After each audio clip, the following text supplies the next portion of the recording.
Let me ask you something. And I want you to really sit with this question before you answer it.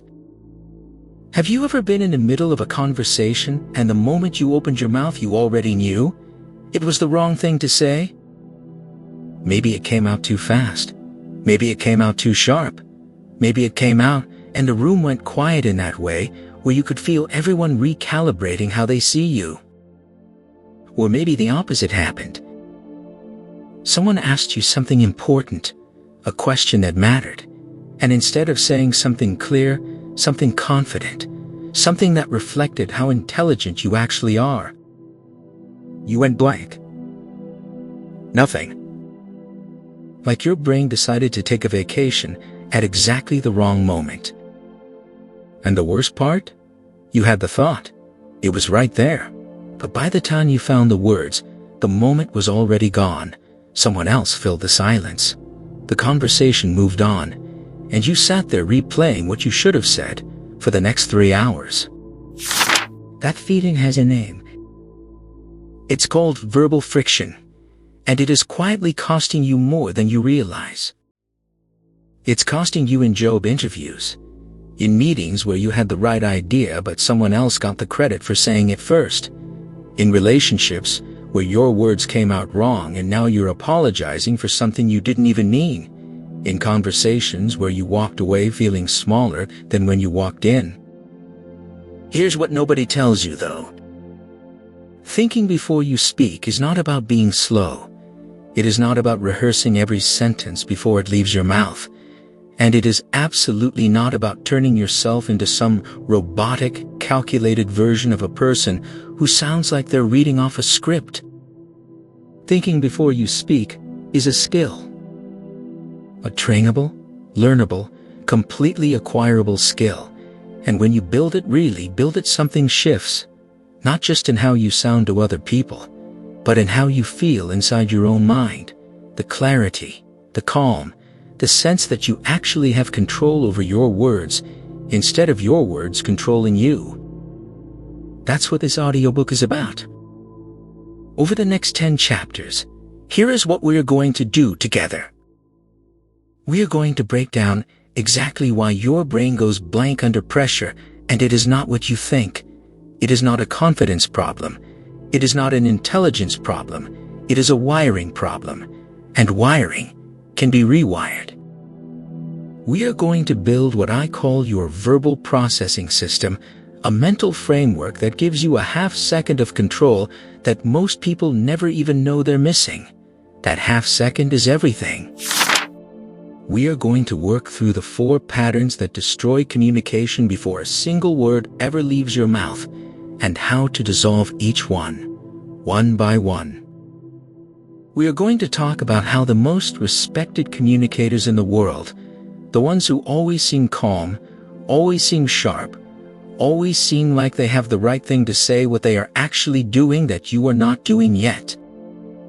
And by the end of this audiobook, you are going to walk into your next conversation differently. Not louder, not with a memorized set of lines, not performing some version of confidence you don't actually feel. You're going to walk in clear. And clear is more powerful than clever every single time.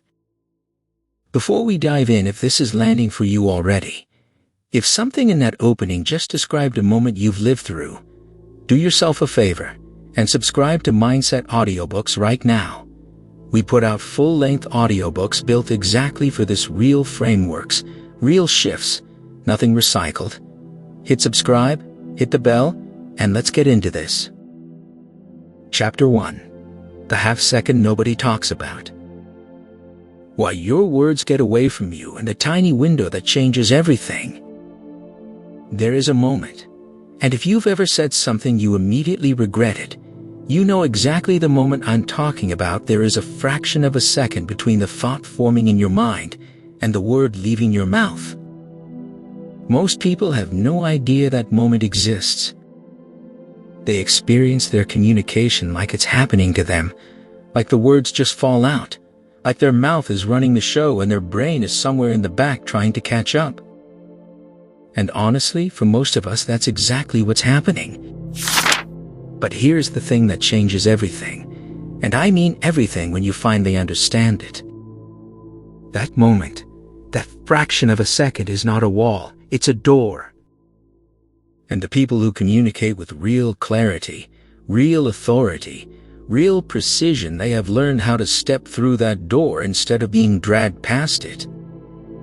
Let's talk about why most people never find it. We live in a world that rewards fast answers, fast responses, fast thinking. Even the phrase quick-witted is a compliment, like the speed itself is the virtue. And so from a very early age, most of us learn to associate verbal speed with verbal intelligence.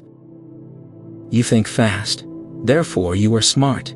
You hesitate, and suddenly you seem unsure, uncertain, like maybe you don't actually know what you're talking about. So we learn to fill the silence, to match the pace of the conversation, to keep up, to never let there be a gap, because in a gap, someone might look at you and wonder if you've got nothing worth saying. That fear is incredibly common, and it is also the single biggest driver of regret in human communication. Because when you're optimizing for speed, you are by definition not optimizing for accuracy. You are choosing momentum over meaning, volume over value. And the result is a pattern most people spend years trying to break, saying things they don't mean, meaning things they can't say, and walking away from conversations feeling like they left the best version of themselves somewhere on the way out. Think about the last time you said something you immediately wished you could take back. Really think about it. Was it because you were trying to be hurtful? Probably not. Was it because you were careless or reckless or didn't care about the other person? Almost certainly, no. It was because you were fast, because the words came before the thought had finished forming, because you were keeping pace with the conversation and your mouth made a decision your brain hadn't finished making yet. That is the speed trap, and once you see it, you start seeing it everywhere. Now let's talk about the other side of this, the freeze. Because not everyone's problem is saying too much too fast. For a lot of people, the experience is completely opposite. You open your mouth, and there's nothing. The thought evaporates. The sentence you were forming dissolves. The word you need is right there at the edge of your mind, and you cannot for the life of you reach it. And the more you notice the silence, the worse it gets. Because now you're not just thinking about what to say, you're thinking about the fact that you're not saying anything. And you're watching the other person's face for signs of judgment, and you're calculating how long this has been going on, and that entire spiral is happening simultaneously while you're still trying to find the original thought. Sound familiar? Here's what's actually happening in that moment, and this is important, so stay with me. When you go blank, it is almost never a thinking problem. It is a pressure problem. Your brain hasn't run out of ideas. Your brain has been temporarily flooded by a stress response. Psychologists call this cognitive narrowing, the phenomenon where anxiety actually reduces the working memory you have available in real time. Your brain, sensing social threat, redirects processing power toward threat assessment and away from language production. In plain language, your fight or flight system treated the conversation like a physical danger, and your words became a casualty of that misfire. This is not a character flaw. This is not stupidity. This is not even shyness necessarily. This is biology doing exactly what it was designed to do at exactly the wrong moment. And the good news, the genuinely great news, is that biology is not destiny. You can train yourself out of that response, not by pretending the pressure isn't there, but by building a cognitive habit so practiced, so reliable, so automatic, that it runs before the freeze can take hold. That habit is what this entire audiobook is built around. Let me introduce you to what I call the half-second window. Between stimulus and response, there is a space. This is not a new idea.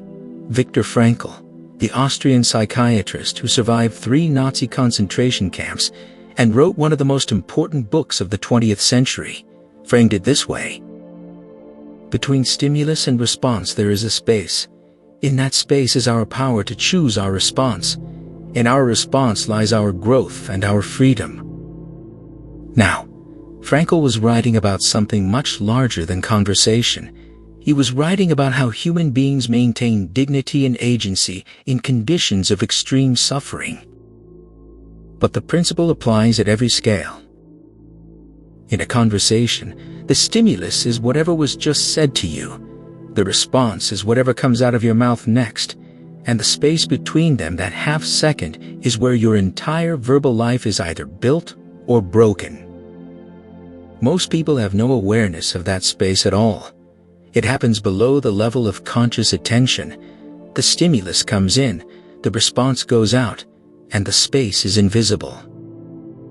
The work of verbal intelligence, the actual, practical, daily work of it, is learning to inhabit that space, to expand it, to make it feel like 30 seconds of clarity instead of a half second of chaos. And here's the beautiful paradox of this: when you learn to inhabit that space, other people don't experience you as slow. They experience you as deliberate, composed, like someone who has something worth saying and is making sure they say it right. That is not a trick. That is not performance. That is what real verbal authority actually feels like from the outside. You know the type. The person in a meeting who says something calm and precise right after everyone else has been talking in circles for 20 minutes. The friend who, when you're venting about something painful, finds exactly the right words, not generic comfort, but something specific that makes you feel genuinely seen. The colleague who, when asked a difficult question on the spot, doesn't scramble or stall, they just answer, clearly, confidently, like they had already thought about it. We call these people good communicators. We call them articulate. We say things like, they're just naturally good at this, or they've always been that way. Almost none of that is true. What these people have almost without exception is not a gift, it is a practice. Specifically, they have practiced the art of processing before projecting, of feeling the shape of a thought before releasing it into the room, of understanding not just what they want to say, but why they want to say it, and whether saying it will actually serve the moment. That is a learnable skill, full stop. Harvard researcher Howard Gardner, in his theory of multiple intelligences, identified linguistic intelligence as one of the most developed and trainable forms of human cognitive ability. More recent neuroscience has confirmed what Gardner suspected decades ago. The neural pathways governing language production are extraordinarily plastic, meaning they respond to practice, repetition, and conscious attention in measurable, lasting ways. Your brain is not finished building itself, not even close. The habits you form around how you think before you speak will literally reshape the architecture of how your mind processes and produces language. That is not motivational fluff. That is how the brain actually works. Before we close this first chapter, I want to introduce you to a framework that's going to run through this entire audiobook. I call it the 3 default modes, the 3 ways most untrained communicators show up in conversation. This is the speed trap we talked about earlier. The person in react mode speaks before they've processed. They match energy, they match pace, they fill every silence. They're responding to the feeling of the conversation rather than the content of it. They're fluid and fast, but they say things they don't mean, escalate situations they didn't intend to escalate, and often leave conversations having communicated the exact opposite of what they actually wanted to say. This is the freeze. The person in retreat mode has withdrawn from the risk of speaking. Maybe they had a bad experience with saying the wrong thing. Maybe they grew up in an environment where their words were criticized or dismissed. Whatever the origin, they've internalized the belief that staying quiet is safer than speaking, and so they hold back. They think and think and overthink. And by the time they've decided it's safe to say something, the moment is gone. This one is the most subtle and maybe the most common. The person in perform mode is saying things that sound right instead of things that are true. They've learned, consciously or not, to optimize for approval. They tell people what they want to hear. They mirror the energy in the room instead of contributing their own. They're articulate, sometimes very articulate, but their words are costumes, not convictions, and the people around them on some level feel that. And so, even though this person says all the right things, they never quite earn the trust or respect they're looking for. Sound like anyone you know? Most of us cycle through all three depending on the situation. We react with the people we're close to. We retreat in professional settings where the stakes feel high, and we perform in social situations where we're trying to manage an impression. None of these modes produce the results we want. What we're building chapter by chapter, layer by layer, is something different. Something I call verbal clarity mode. Not a technique, not a performance, a way of being inside a conversation where you are fully present, fully processing, and fully in control of the one thing that represents you more than anything else in the world. Your words. This chapter was the foundation. You now understand the speed trap and why fast is not the same as intelligent. You understand what's actually happening when you go blank. It's not a thinking failure, it's a stress response, and it's trainable. You've been introduced to the half-second window, the space between stimulus and response, where your verbal life is built or broken. And you've met the three default modes that most people are unconsciously cycling through every single day. In Chapter 2, we are going to go deeper into the neuroscience of verbal hesitation, specifically why your brain sometimes feels like it's working against you in conversation, and the three-step cognitive reset that interrupts that pattern before it takes hold. This is where the real work begins. And I promise you, if you stay with this, you will never experience a conversation the same way again. Chapter 2. The Architecture of Calm. How the people who never get rattled actually think, and the mental blueprint you can steal from them. There is a person you know. Maybe it is someone at work. Maybe it is a family member. Maybe it is someone you went to school with and never quite forgot. But there is a person somewhere in your life who just never loses it. Not in the way that means they are cold or disconnected. Not in the way that means they don't feel things deeply. They feel everything. You can see it in their eyes. But when the pressure hits, when the conversation turns difficult, when someone says something sharp, when the room is waiting and everyone else is reaching for words, this person just settles. They get quieter when others get louder. They get clearer when others get scrambled. And they say something not always a lot, not always loud, but something that lands with the kind of weight that makes the rest of the room recalibrate.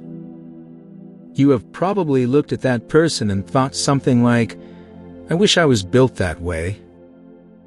And here's what I need you to hear right now, clearly, before we go any further.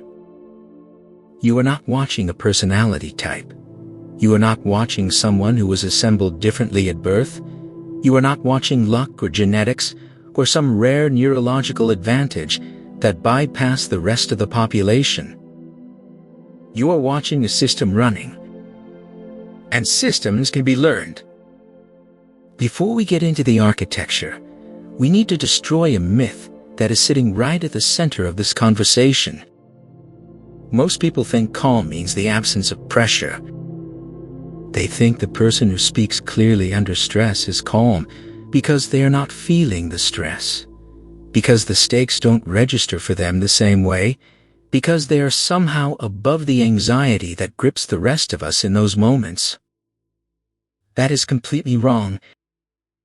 Research from Stanford University's Social Neuroscience Laboratory found that the individuals rated most effective under communicative pressure in negotiations, in conflict situations, In high-visibility speaking moments, we're not the individuals with the lowest stress responses. They were the individuals with the highest stress tolerance. There is a profound difference between those two things. Low stress response means you don't feel much. Stress tolerance means you feel it fully, and you have built an internal structure that holds while you feel it, like a building in an earthquake. The building doesn't stop the earthquake. The building is designed to move with the force instead of collapsing under it. The calm people you admire are not numb. They are structured. And the structure they have built, the internal architecture that keeps them clear when conversations get hard, is made of 3 specific components. 3 things that most people either don't know about or have never consciously developed. We are going to take all 3 apart today. Every person who communicates with consistent calm under pressure has some version of what I call an anchor thought. Here is what that means. In any high-pressure conversation, your brain is doing multiple things simultaneously. It is processing what the other person said. It is constructing a response. It is monitoring the emotional temperature of the room. It is managing your own physical stress, signals the elevated heart rate, the tight chest, the dry mouth. And it is also, somewhere underneath all of that, running a background narrative. That background narrative is the thing most people never examine, and it is the thing that determines almost everything. For most people, the background narrative in a high-stakes conversation sounds something like this. I need to say the right thing. What if I say the wrong thing? They're waiting. Why can't I think? I'm taking too long. They think I'm incompetent. Say something. Why aren't you saying something? That narrative is not helping you think. That narrative is consuming the exact cognitive resources you need to think. Every unit of mental energy going into that spiral is a unit that cannot go into constructing a clear, intelligent response. An anchor thought interrupts that spiral at the root. An anchor thought is a single, steady internal statement that you return to consciously, deliberately the moment you feel the pressure beginning to build. Not a motivational phrase, not a pep talk, something specific and structural. The most effective anchor thought sounds something like this. I do not need to be fast. I need to be clear. Or this. The person in front of me deserves my full attention, not my full anxiety. Or simply, I know what I think. I just need a moment to find it. Notice what all of those have in common. They do not deny the pressure. They do not pretend the stakes are low. They redirect attention from the performance of the moment back to the function of the moment. And when you redirect attention, the spiral stops. Not because the pressure disappeared, because you gave your brain a different instruction, a calmer one that allows the language centers to come back online instead of remaining hijacked by threat response. This sounds simple, and it is simple. Simple is not the same as easy, and it is absolutely not the same as ineffective. The anchor thought is the first structural piece of every calm communicator you have ever admired. They may not call it that. They may not even be fully conscious of it. But it is running. Every time. The second component of the architecture is something that the most respected communicators in America use consistently, visibly, and without any apparent apology. They pause before they respond.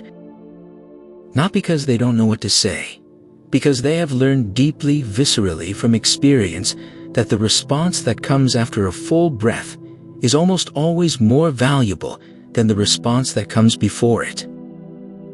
Think about the communicators who have shaped American culture.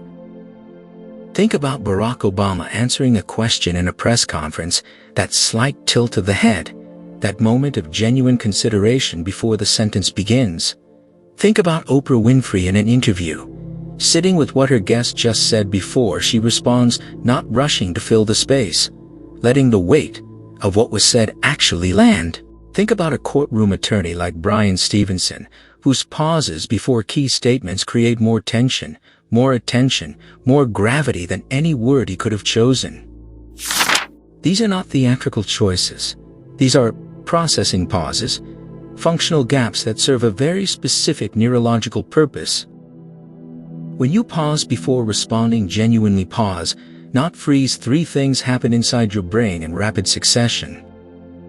First, the amygdala begins to down-regulate. The threat signal weakens, not completely, not immediately, but measurably.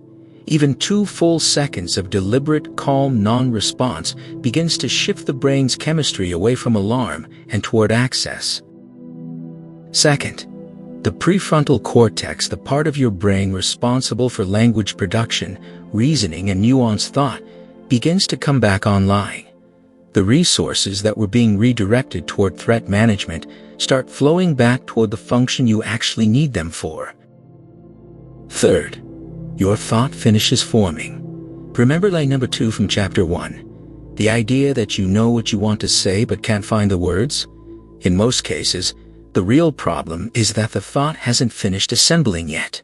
The pause gives it the 2 or 3 seconds it needs to complete itself. And here's the social reality of the pause that most people find surprising when they first hear it. Other people do not experience your pause as emptiness. They experience it as weight. A well-placed pause before a substantive response communicates, without a single word, that you are taking this seriously, that what they said matters enough for you to consider it fully before you respond, that you are not reactive, that you are not just filling air, that when you do speak, it will be worth hearing. That is not a manipulation. That is not a performance. That is what genuine, thoughtful engagement looks like from the outside. And in a world where almost everyone is rushing to respond before they finish thinking, the pause makes you extraordinary by comparison. The third component is the one that ties everything together, and it is the one most people are furthest from using naturally. Calm communicators. The ones with real structural clarity do not just pause before they respond. They use the pause to ask themselves a specific internal question. A brief, quiet, almost unconscious question that organizes their thinking before it becomes speaking. That question is some version of this. What does this moment actually need from me? Not, what do I want to say? Not what will make me look smart? Not what will win this argument, or what will make them like me, or what will make this moment end? What does this moment actually need? That question shifts the entire orientation of your communication, from self-focused to situational, from reactive to responsive, from performing to connecting. Because here's the truth about the moments that go wrong in communication. Almost every regrettable conversation, the thing you said that you wish you hadn't, the response that escalated when it should have resolved, the answer that missed the point entirely, almost all of them share a common origin. You were answering the question you were feeling instead of the question that was asked. You were responding to the emotion of the moment instead of the content of it, to the pressure instead of the person, to your own internal alarm instead of the actual situation in front of you. The internal question, what does this moment actually need, is the fastest, cleanest way to interrupt that pattern, to step outside your own reaction for half a second and see the conversation as it actually is, instead of as your nervous system is interpreting it. Combined with the anchor thought, the processing pause, this question creates a complete internal system, a 3-step architecture that runs in under 3 seconds and produces the kind of verbal clarity that most people spend years wishing they had. Here is something I want to be honest with you about. The first time you try to use this architecture consciously in a real conversation, under real pressure, it is probably going to feel mechanical, maybe a little slow, maybe even slightly uncomfortable, like wearing new shoes that haven't broken in yet. That discomfort is not failure. That discomfort is growth. Every skill feels awkward in its conscious stage. The goal is not to perform the system perfectly the first time. The goal is to make it familiar enough, through enough conscious repetition, that it begins to run automatically the way breathing runs, automatically, the way driving runs automatically once you have enough hours behind the wheel. Neuroscientist Dr. Andrew Huberman at Stanford has described this process as moving a skill from the cortex, where conscious, effortful thinking happens, down into the basal ganglia, where habits and automatic behaviors live. That migration requires repetition. It requires practice that feels deliberate and slightly uncomfortable. But once it migrates, once the architecture becomes automatic, something profound happens. You stop managing your communication. You just communicate. By the end of this chapter, you are holding something genuinely valuable. You understand that calm is not the absence of pressure. It is the presence of structure. You have the three components of that structure: the anchor thought that stops the spiral, the processing pause that returns your brain to access, and the internal question that orients your response toward what the moment actually needs. This is the blueprint that the calmest, clearest, most respected communicators are running, whether they can name it or not. In Chapter 3, we go inside the language itself. Specifically, we are going to look at the exact verbal patterns that make people lean in the sentence structures, the word choices, the rhythm and weight of language that the most trusted voices in America use to hold attention and build belief. Because clarity is the foundation.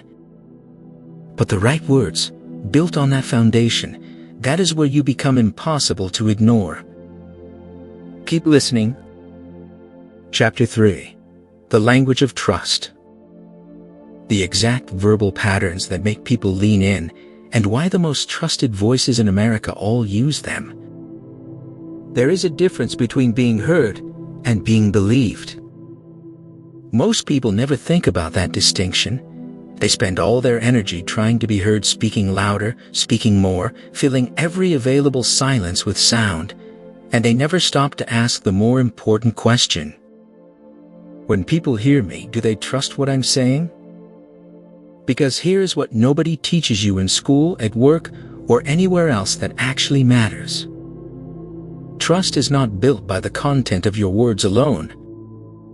Trust is built by the architecture of your words, the structure, the rhythm, the specific patterns of language that your brain and every other human brain has been wired to respond to since long before you knew what words even were. And the people who hold rooms, the people whose voices carry weight, the people who say something once and have it remembered for years, they are not just saying true things. They are saying true things in a very specific way. A way that you are about to understand completely. Before we get into the patterns themselves, you need to understand something about how the human brain processes language in real time. When someone speaks to you, anyone, in any context, your brain is not just decoding the words. It is simultaneously running what neuroscientists call a credibility assessment, a rapid, mostly unconscious evaluation of whether this person is worth believing, worth following, worth giving your full attention to. This assessment happens in milliseconds, long before your conscious mind has processed a single complete sentence, and it is based not primarily on what is being said, but on how it is being said. The pace, the precision, the structure of the sentences, whether the language feels certain or uncertain, whether the words feel chosen or accidental, whether the speaker sounds like someone who has thought deeply about what they are saying, or someone who is thinking out loud and hoping it lands. Princeton psychologist Alexander Todorov spent years studying how quickly humans form judgments about other people, and found that credibility assessments are formed within the first few hundred milliseconds of an interaction, faster than conscious thought, faster than evaluation, almost instantaneous. What that means for you is both humbling and incredibly empowering. Humbling because it means people are already forming trust judgments about you before you have finished your first sentence. Empowering because it means the language patterns that trigger those trust responses are learnable, repeatable, and once you understand them, you can use them deliberately in any conversation starting immediately. So let's get into the patterns. The first pattern is the foundation of everything else, and it is the one most people violate most consistently without ever realizing it. Here is what a non-grounded assertion sounds like. I think this might be a pretty good approach, and I feel like it could potentially work if we maybe tried it. Now read that sentence again and notice what it does to your internal credibility meter. Notice how each hedge, I think, might be, pretty good, I feel like, potentially, maybe drains the weight from the idea underneath it. By the time the sentence ends, there is almost nothing left, not because the idea was bad, but because the language systematically undermined it before it had a chance to stand. Now here is the same idea as a grounded assertion. This approach works. Here is why. Notice the difference in your body when you read that. Notice the instant shift in how much authority you attribute to the speaker. The idea did not change. The intelligence behind it did not change. Only the language changed. Grounded assertions are declarative. They do not apologize for existing. They do not preemptively surrender to the possibility of being wrong. They make a claim, and they make it cleanly with the confidence of someone who has thought this through and arrived at a conclusion worth stating. This does not mean arrogance. It does not mean refusing to acknowledge nuance or complexity. You can be nuanced and still be grounded. The difference is that you lead with clarity and add nuance afterward, rather than burying your actual point under so many qualifications that nobody can find it. The trusted voices in America, the ones people turn to in moments of genuine uncertainty, almost universally speak in grounded assertions. Barack Obama, Brené Brown, Warren Buffett in a shareholder letter, Michelle Obama on a stage. They do not hedge their central claims. They state them, and then they support them. Start listening for this in every conversation around you. Once you hear it, you cannot unhear it. And once you start practicing it in your own speech, the change in how people respond to you will be immediate and unmistakable. The second pattern is one that separates speakers who are merely articulate from speakers who are genuinely unforgettable. Abstract language is everywhere. It is the default mode of most human communication. We talk about improving things instead of naming what specifically needs to improve. We talk about working on ourselves without identifying what work looks like. We talk about better communication without defining what better actually means in practice. Abstract language feels safe because it is non-committal. You cannot be wrong about something vague, but it also cannot move anyone. It cannot shift a perspective, change a mind, or create the kind of visceral emotional connection that makes words stay inside someone long after the conversation ends. Concrete specifics do all of those things. Think about the difference between these two sentences. Successful people often wake up early and have productive mornings. Versus Tim Cook, the CEO of Apple, wakes up at 3:45 every morning and reads user feedback before the rest of the country is finished dreaming. Same basic idea, completely different impact. The second sentence is sticky. It is memorable. It creates a picture. And picture-specific, vivid, sensory pictures are how human memory actually works. Your brain does not store abstract ideas. Your brain stores images, stories, sensory impressions. When language creates a picture, the brain processes it as experience. When language stays abstract, the brain processes it as noise. The most trusted communicators speak in images. They give you numbers instead of approximations. They give you names instead of categories. They give you scenes instead of summaries. And when they do, you do not just understand what they are saying. You see it, you feel it, and you remember it. This is why Maya Angelou's words have outlived every speech by people far more powerful than her. This is why Martin Luther King Jr. did not say things should be more equal. He said, "I have a dream," and then painted a scene so specific, so sensory, so alive, that 50 years later you can feel the heat of that August afternoon in Washington just by hearing the words. Concrete specifics are not decoration. They are the delivery mechanism for everything you actually want to say. We talked about the processing pause in the last chapter, the pause you take before responding to allow your brain to come back online. But there is a second kind of pause, and this one is even more powerful. The earned pause is the pause you place inside your speech. After a significant statement, before a key word, in the space where you want your listener's brain to fully land on what you just said before you move to the next thing. Most people speak in a continuous stream, one sentence flowing immediately into the next, with no space in between, as if they are afraid that any gap will cause the listener to disengage and wander off mentally. So they keep talking, keep filling, keep moving, and in doing so, they rob every important thing they say of the time it needs to actually register. Imagine someone saying this to you.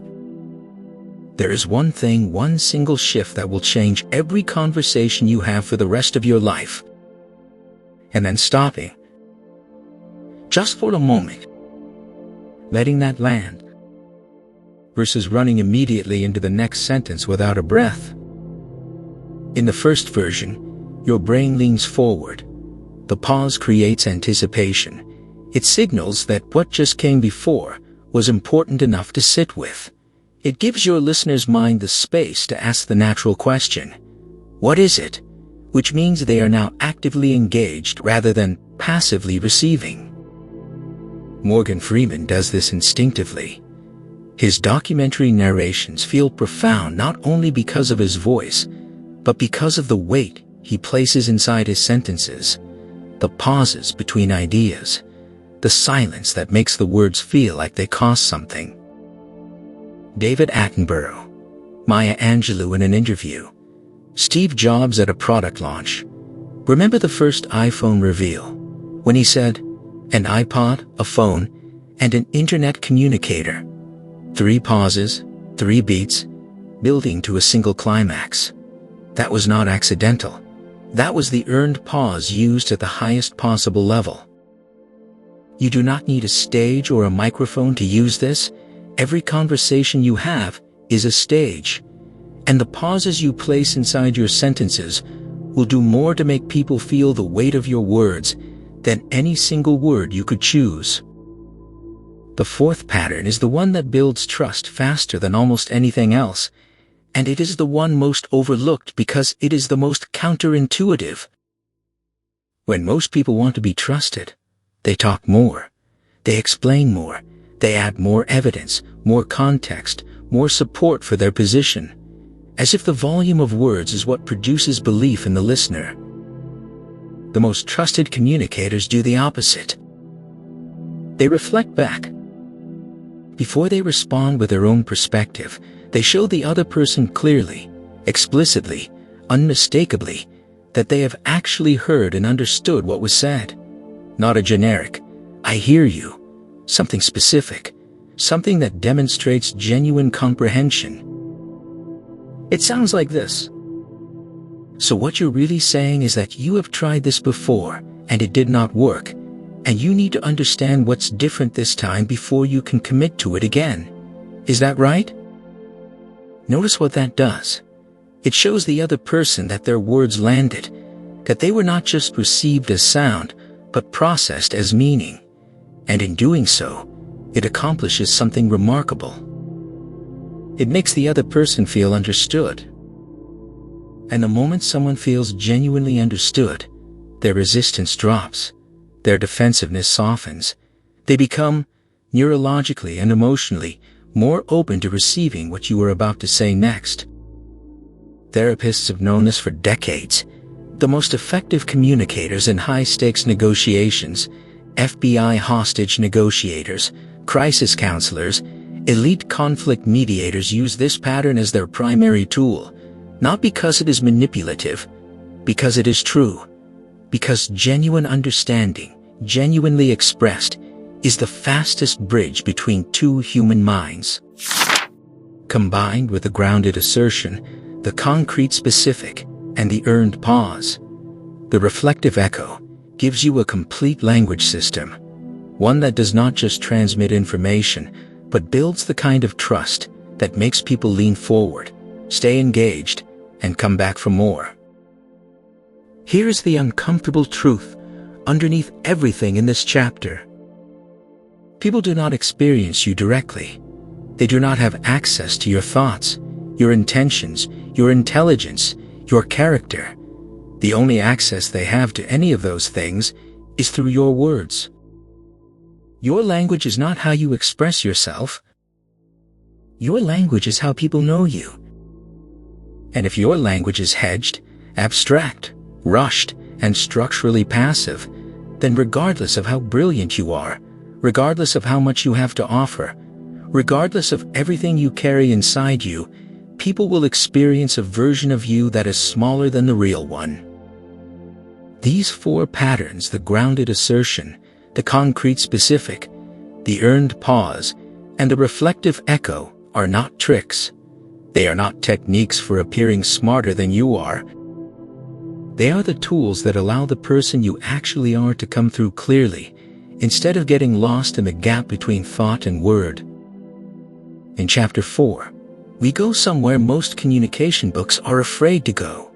We are going to talk about the moments of real pressure, the conversations that make your hands sweat, your mind go blank, and your voice do things you cannot control, and the exact internal process that keeps you verbal, clear, and completely yourself when everything in your body is telling you to either explode or disappear. This is where theory becomes armor. Chapter 4. When the pressure hits, the conversations that make you go blank, and the exact internal process that keeps you clear when everything in you wants to shut down. Let's stop being theoretical for a moment.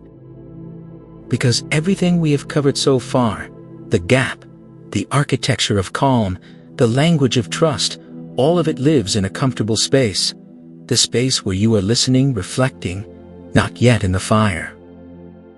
But the fire is coming. It always comes. And when it does, when the conversation shifts from manageable to genuinely hard, when the stakes climb high enough that your hands get cold and your chest gets tight and your brain does that thing where it just empties, none of the theory matters unless you have something that runs faster than the panic. That is what this chapter is about. Not the calm conversation, not the easy exchange between people who like each other and have all the time in the world. This chapter is about the moments that actually define you, the moments you replay afterward, the moments where you either hold or you don't. And I want to start by naming those moments specifically, because pressure is not abstract. Pressure has faces.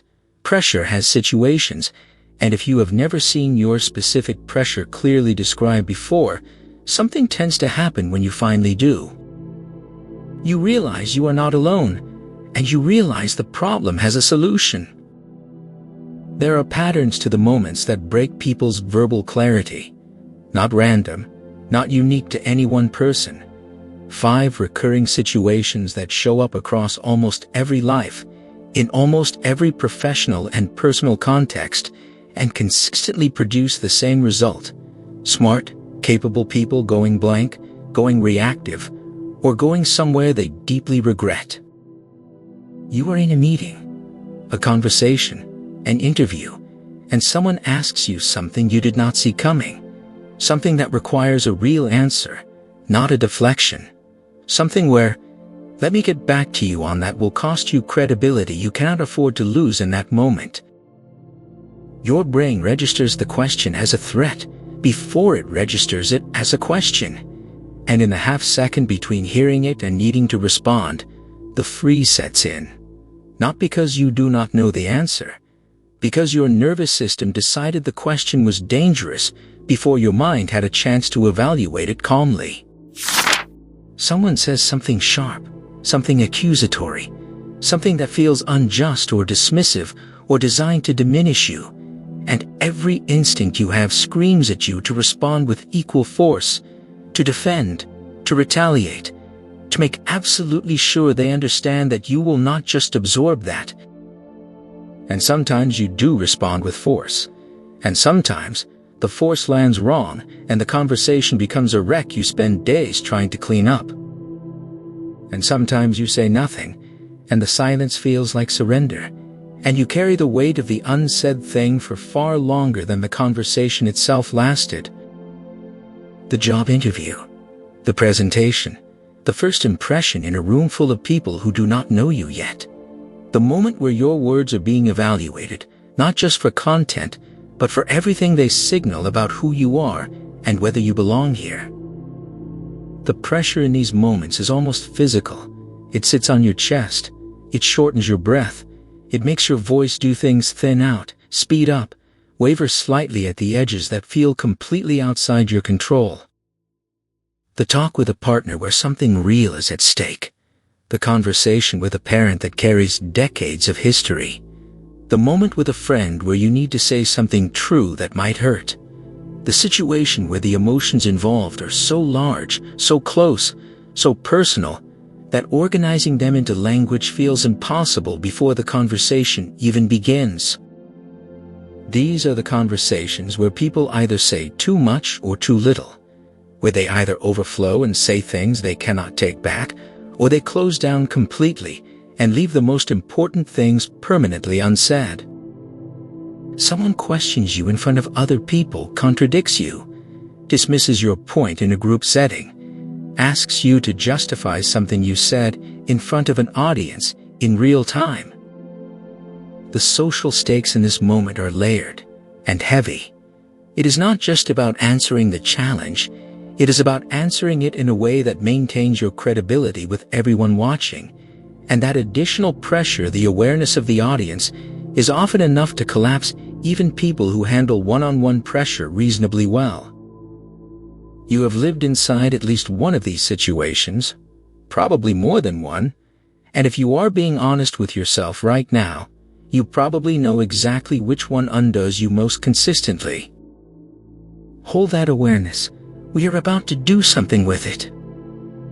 When any of these 5 situations activate, the process is the same. The content differs, the trigger differs, but the internal sequence is nearly identical across all of them, and once you understand the sequence, you can interrupt it.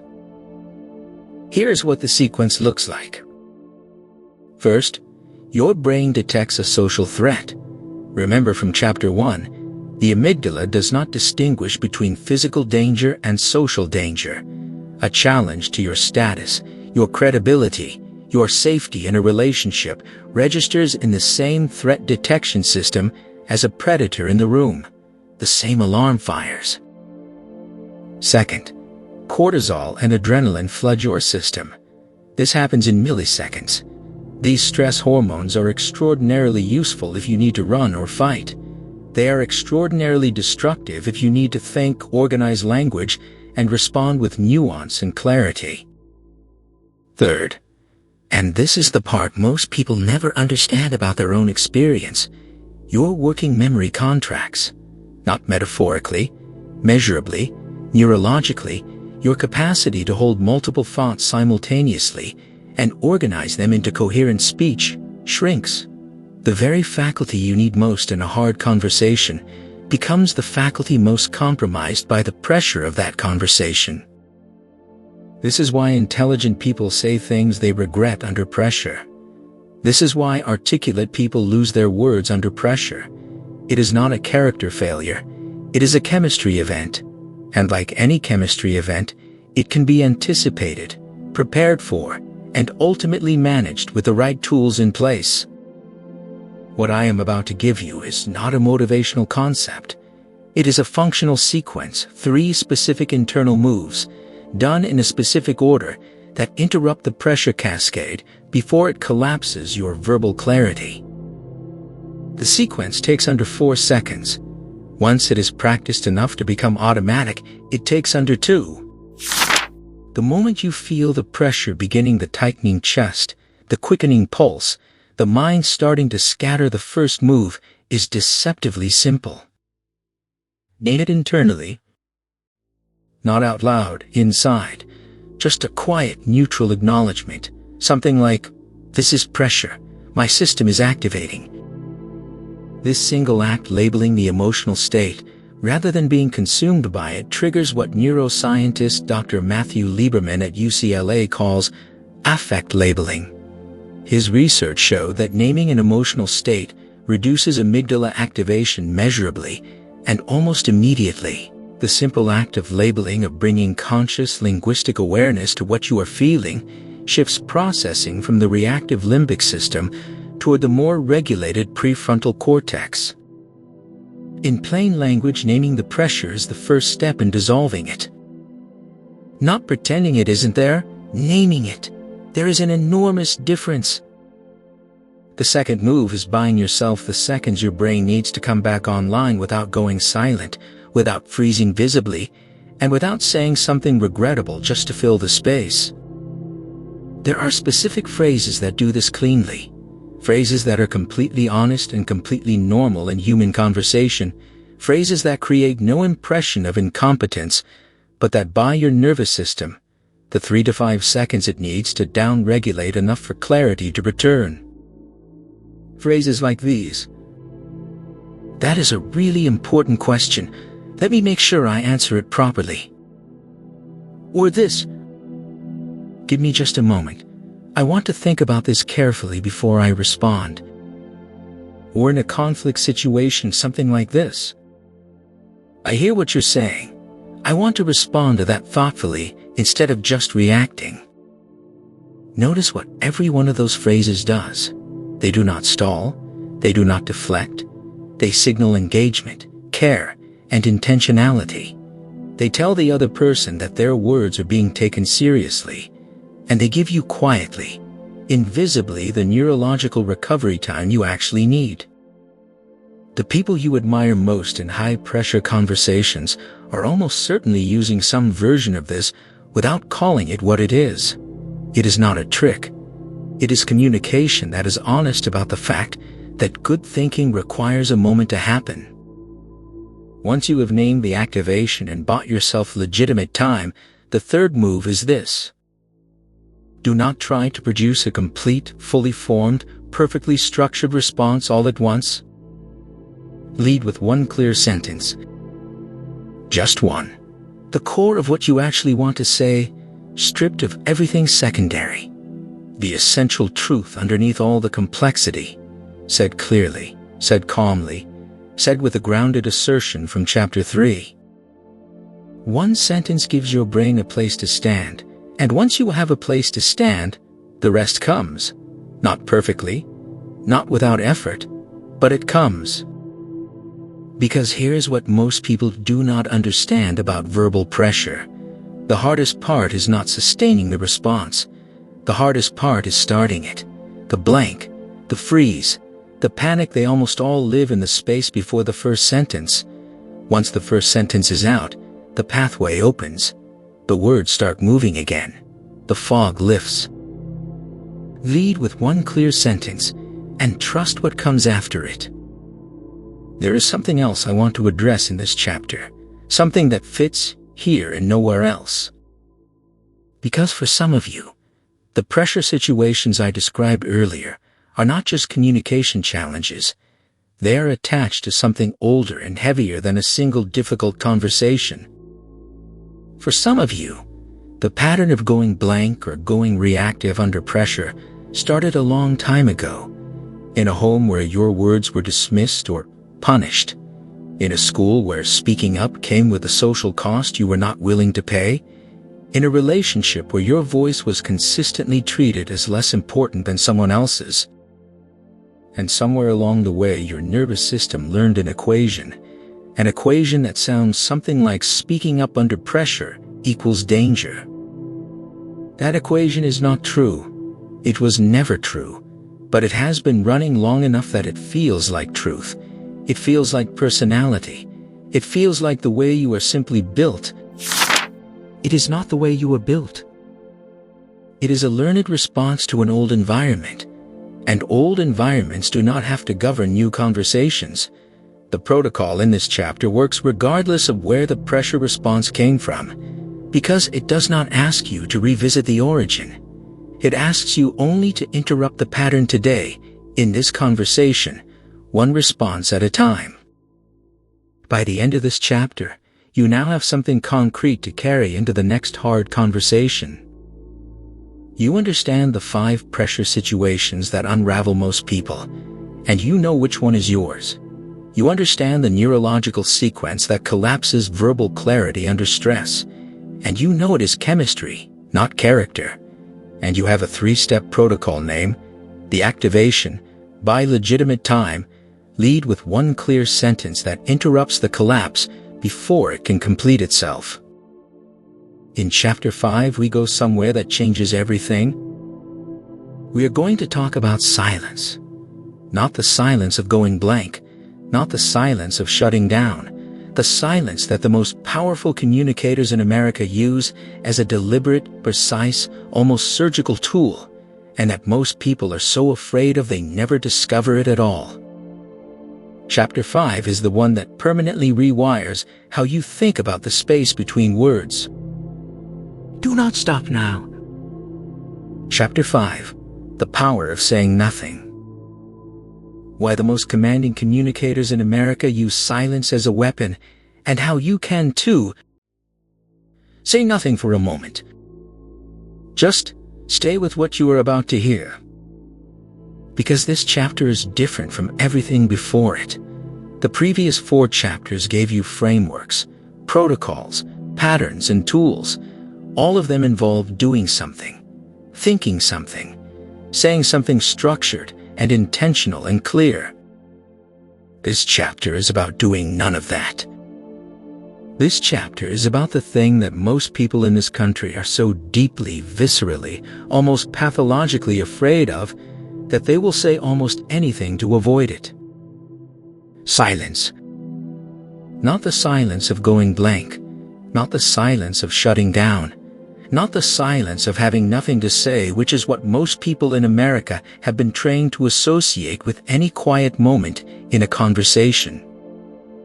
This is the other silence, the deliberate kind, the chosen kind, the silence that the most commanding communicators in the world use with the same precision and intentionality that a surgeon uses a scalpel.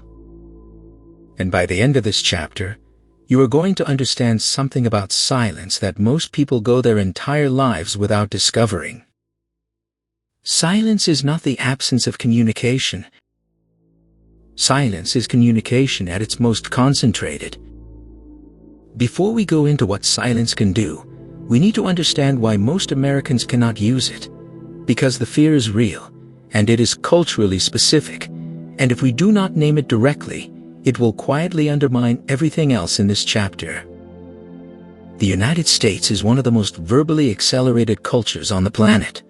Researchers who study cross-cultural communication consistently identify American conversational norms as among the most discomfort-averse when it comes to silence. In Japan, in Finland, in many indigenous cultures across the world, silence inside a conversation is not just acceptable. It is a sign of respect, of depth, of genuine engagement with what was just said. In most American professional and social settings, silence is experienced as failure. A silence in a job interview means you do not know the answer. A silence in a conflict means you have nothing to defend yourself with. A silence at a dinner table means something is wrong. A silence after someone makes a point means you agree, or you are stunned, or you have been defeated. None of those interpretations are accurate, but they are deeply embedded. And because they are deeply embedded, most Americans develop a reflexive, almost involuntary response to silence. They fill it immediately, with whatever comes first, with sound that does not serve them, words that do not represent them, sentences that exist purely to prevent the terrible quiet from persisting one more second. And in filling that silence, they lose something they did not even know they had. Here is the science of this, and it is more powerful than most people expect. When you stop speaking in the middle of a high-stakes conversation, the other person's brain does something involuntary and fascinating. It leans in. Not metaphorically, neurologically. The human brain is a prediction machine. It is constantly anticipating what comes next, the next word, the next idea, the next development in any unfolding sequence. When the sequence suddenly stops, when the expected next word does not arrive on schedule, the brain intensifies its focus. It increases its attention to the source of the information. It allocates more cognitive resources to processing whatever comes next. In plain language, your silence makes people pay more attention to your words, not less. Dr. Silence Dogood, and that name is not a coincidence given our subject. This phenomenon has been studied extensively in the context of rhetoric and persuasion. Speakers who use deliberate pauses consistently score higher on measures of perceived authority, trustworthiness, and intelligence than speakers who maintain continuous verbal flow, not slightly higher, significantly higher. But the power of silence goes beyond attention. Silence also creates pressure in the other person. When you stay quiet after asking a question, genuinely quiet, comfortably quiet, as if the silence does not bother you at all, the other person feels a growing compulsion to fill it.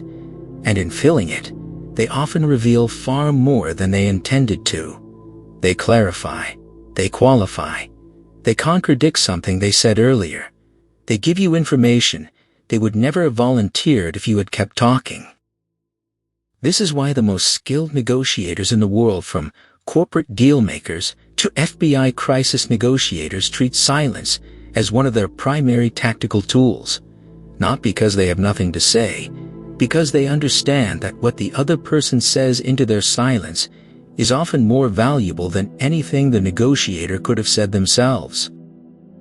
Not all silence is the same. There are 3 specific types of deliberate silence that serve 3 completely different communicative functions, and each one, used at the right moment, produces a result that words alone cannot achieve. This is the silence you place immediately after saying something important.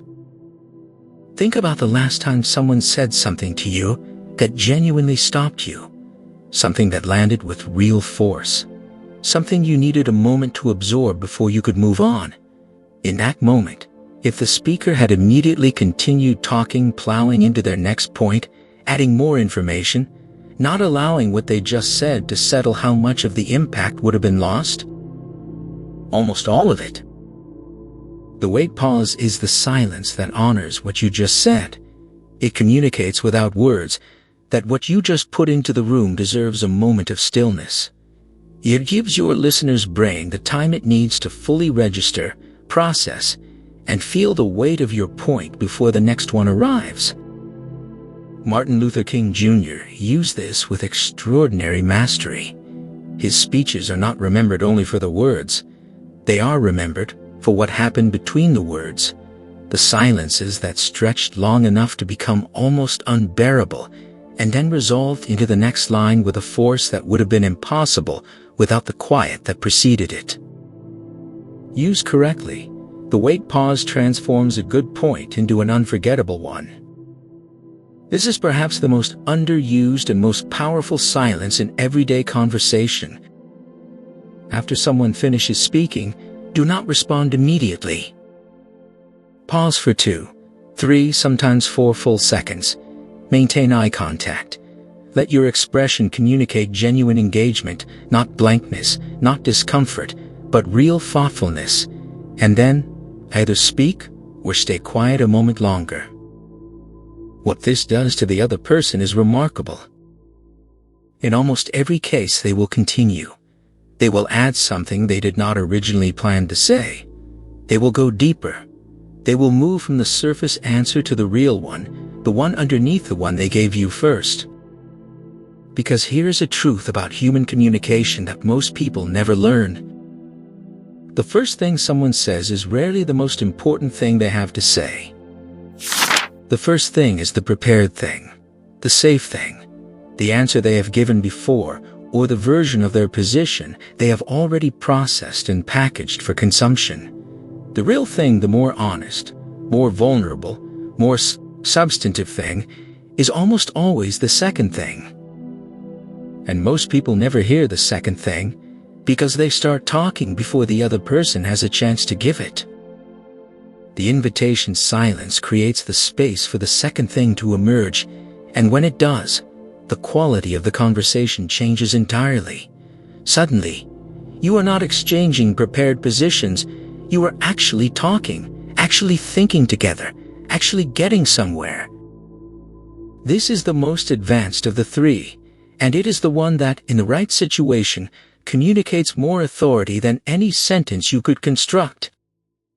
When someone says something aggressive, unfair, or designed to provoke a reaction from you in a meeting, in a conflict, in a public setting where others are watching, your instinct is to respond, to defend, to explain, to make sure the record reflects that you will not simply absorb that without pushback. And sometimes that is exactly the right call. But sometimes, the most powerful thing you can do is nothing at all. A steady look, a calm, unhurried breath, an expression that communicates clearly without hostility, without performance, that what was just said does not have the power to rattle you, that you heard it, you considered it, and you have chosen not to dignify it with the reactive response it was designed to produce. This is the composed non-response, and it is devastating to anyone who is counting on your reaction to give their provocation its power. Because provocation has no power without reaction. An aggressive statement thrown into a conversation is like a match thrown into a room. If the room catches fire, the match won. If the room stays calm, if the person at the center of the attack simply does not ignite, the match burns out by itself and takes the aggressor's credibility with it. Oprah Winfrey has used this in live interviews more times than can be counted. When a guest says something challenging or combative, she does not rush to respond. She sits with it. She lets it be in the room for a moment. And in that moment, everyone watching recalibrates who holds the power, and it is never the person who threw the match. Here is what I need to be honest with you about, because this chapter will not serve you if I am not. Using silence deliberately feels profoundly uncomfortable at first, especially if you have spent years filling every quiet moment with sound, especially if your nervous system has been trained to experience silence as failure, as weakness, as an open invitation for judgment. The first time you sit in a silence you have chosen rather than one that happened to you, it will feel like it lasts forever. Every instinct you have will push you toward filling it.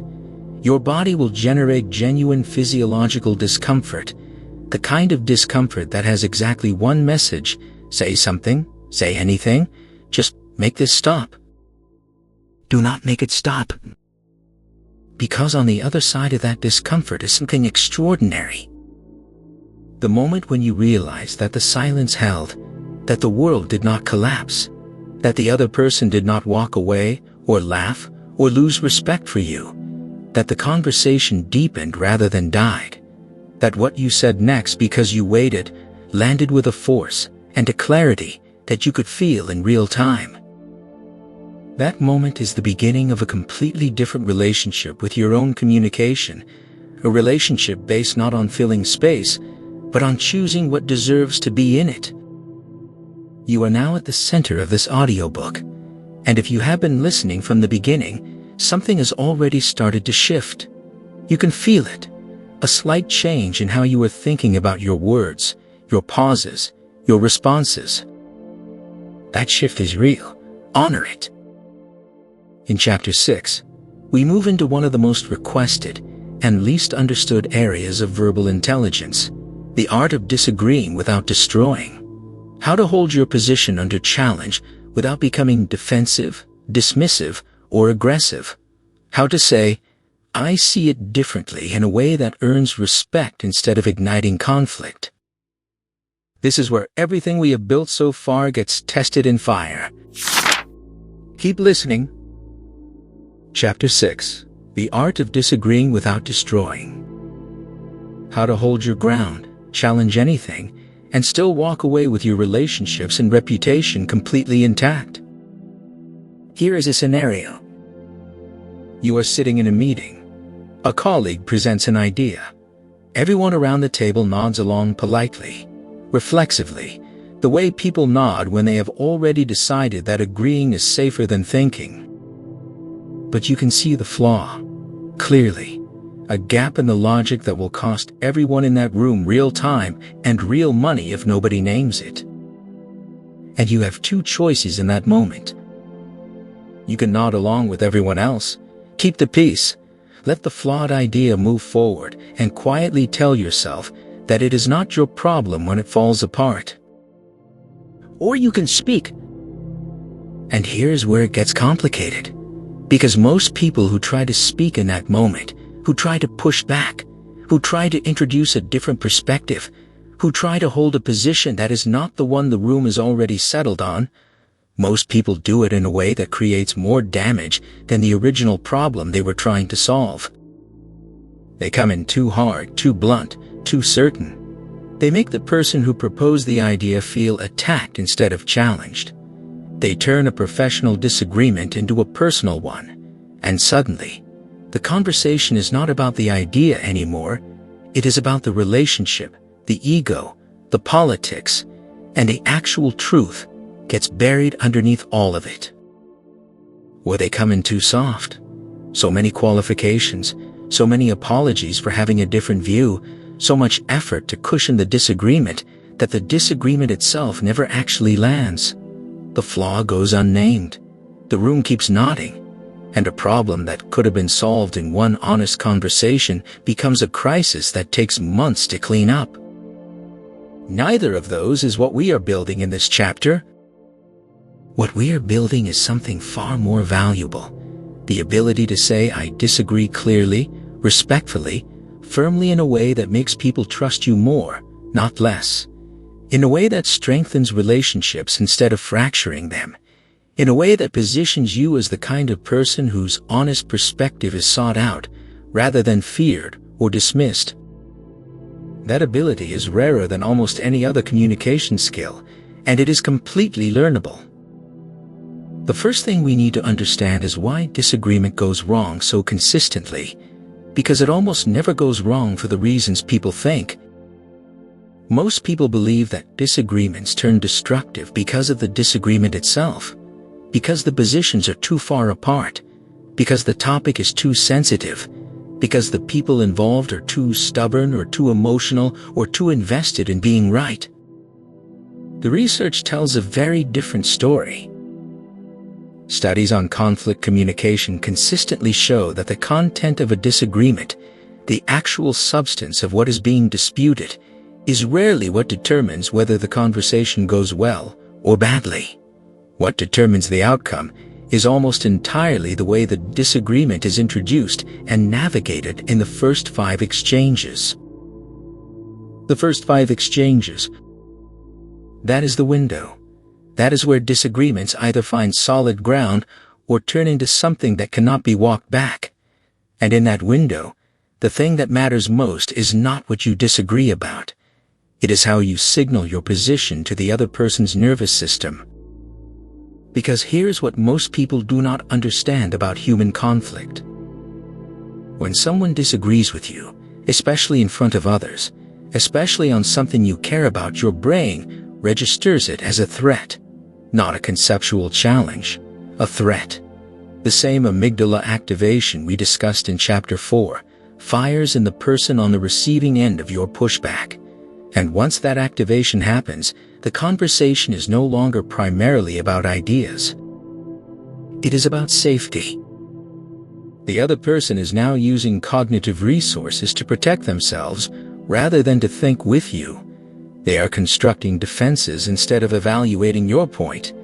They are preparing a counterattack instead of genuinely considering whether you might be right. And if your disagreement landed in a way that felt aggressive, dismissive, or threatening, you caused that activation. You fired the alarm, and now both of you are spending the conversation inside a threat response rather than inside a genuine exchange of ideas.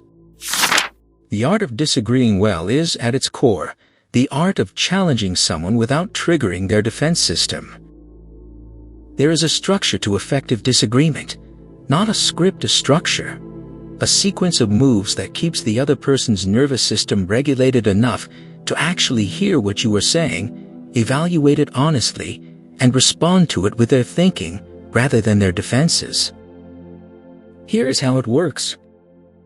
Before you introduce your disagreement, you acknowledge what is true or reasonable in the other person's position, not as a manipulation, not as a technique to soften them up before you attack, as a genuine act of intellectual honesty, because in almost every disagreement, both positions contain something true. This sounds like there is real logic in what you are saying, and I think the core of your instinct here is sound. Or, I can see exactly why this approach makes sense from where you are standing. What this does neurologically is reduce the threat signal before it can fully activate. It communicates to the other person before your disagreement even lands that you are not their enemy, that you are not trying to dismantle them, that you have genuinely engaged with their position and found value in it. And once that signal is established, the disagreement that follows is received completely differently. After acknowledging, you state your disagreement directly, not hedged to the point of invisibility, not padded with so many qualifications that the actual position gets lost, clearly and grounded exactly the way we built in Chapter 3. This sounds like where I see it differently is here. Or, the part that concerns me and I think it is worth naming before we move forward is this. Notice the specificity. You are not saying the entire idea is wrong. You are not saying the person who proposed it is wrong. You are naming a specific place where your thinking diverges, a specific element that does not yet add up for you. Specific challenges are engageable. General challenges are just attacks. After naming your position, you do not defend it. You do not immediately pile on additional arguments to reinforce it. You do not double down or escalate. You create space for the other person to respond genuinely, respond by framing your disagreement as a question to explore together rather than a verdict to enforce. This sounds like help me understand how you see this piece working. Or, I might be missing something here, walk me through your thinking on this part. This move does something remarkable. It takes your disagreement and reframes it as collaboration. It communicates that you are not invested in being right. You are invested in finding what is actually true, and that orientation, expressed genuinely, almost always produces the same response in the other person. They relax. They think. They engage with your challenge as a legitimate question rather than an attack to be repelled. And now you are having a real conversation. There are specific phrases, common, reflexive, used in practically every workplace and household in America every single day that ignite conflict the moment they are spoken. And most people who use them have absolutely no idea the damage they are doing. Here are the most destructive ones. You always do this. The word always is a grenade. It transforms a specific behavior into a character indictment. It tells the other person that this conversation is not about a single incident. It is about who they fundamentally are. And nobody can have a productive conversation about who they fundamentally are. They can only defend it. That is not what I said. Even when this is completely accurate, even when the other person has genuinely misrepresented your position, this phrase lands as an attack. It positions the conversation as a contest over accuracy rather than an exchange of understanding. Replace it with, Let me clarify what I meant, because I think something got lost. With all due respect, in the American conversational context, this phrase has become so universally understood as a preamble to disrespect that it no longer functions as a softener. It functions as a signal flare. The moment someone hears "with all due respect," they brace for impact. If genuine respect is present in what follows, you do not need to announce it. I am just being honest. Honesty is not a license for cruelty, and this phrase is almost always used to retroactively justify something that was delivered without care. Genuine honesty does not need to defend itself with a disclaimer. It speaks and stands on its own. You need to calm down. There may not be a more reliably escalating phrase in the English language. Telling someone to calm down in the middle of an emotionally activated conversation communicates two things simultaneously: that their emotional response is illegitimate and that you are above it. Both of those messages inflame rather than settle. Every time. Removing these phrases from your disagreement vocabulary will not make you a less honest communicator.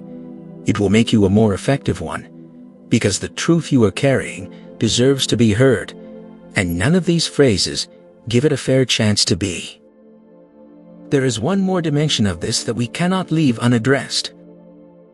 Because everything so far has been about how you introduce a disagreement. But what about when the disagreement comes back at you? What about when you have held your position and the other person has pushed harder, escalated, repeated themselves more forcefully, brought in emotions or authority or social pressure to try to get you to fold? This is where most people do one of two things. They either capitulate, abandoning a position they know is correct because the social pressure becomes too uncomfortable, or they harden. They dig in, raise their own intensity to match the other person's, and the whole conversation calcifies into a standoff where neither person is listening anymore. Neither of those serves you. What serves you is the composed hold, staying with your position clearly, calmly, without matching the other person's escalation, while remaining genuinely open to new information that might legitimately change your thinking. It sounds like this. I hear the strength of your feeling about this. My position has not changed, but I am genuinely open to any specific reasoning that addresses the concern I raised. That sentence does three things simultaneously. It acknowledges the other person's emotional investment, it holds your ground without aggression, and it keeps the door open to genuine persuasion while closing it firmly to mere pressure. Because there is a difference, a very important difference between changing your mind because someone gave you a compelling reason to, and changing your position because someone made you uncomfortable enough that backing down felt easier. The first is intellectual integrity. The second is a slow erosion of everything that makes your voice worth listening to. Your reputation as a communicator is not built in the moments when everyone agrees. Anyone can navigate smooth conversation. Anyone can hold their own when the waters are calm. Your reputation is built in the moments of friction. In the meetings where you name the thing no one else would name. In the relationships where you said the hard true thing instead of the comfortable false one. In the conversations where you held a position under pressure because you believed in it, not because you were stubborn, but because you had thought it through and it deserved to stand.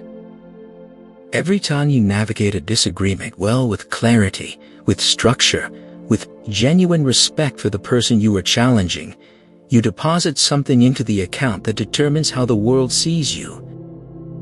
Not as difficult, not as confrontational, as someone whose honest perspective can be trusted, as someone who respects others enough to be real with them, as someone whose agreement, when it comes, actually means something, because their disagreement was always on the table.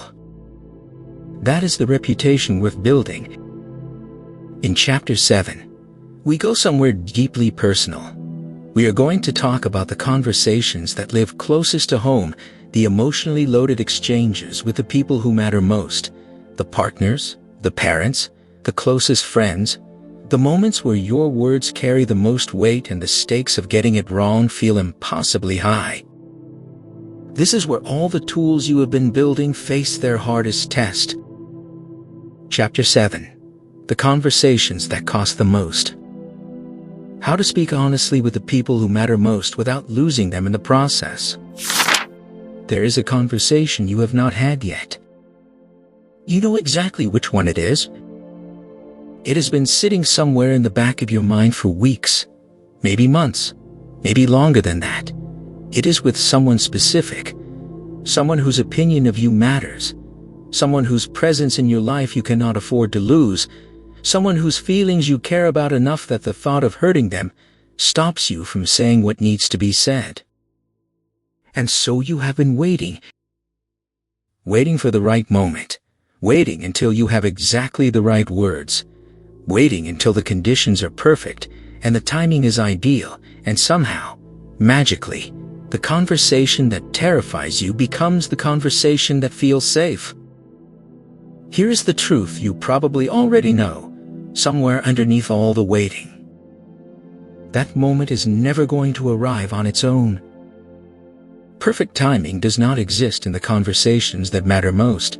There is no version of this where the conditions align and the fear disappears, and the words come easily, and nobody gets hurt, and everything resolves cleanly in a single exchange.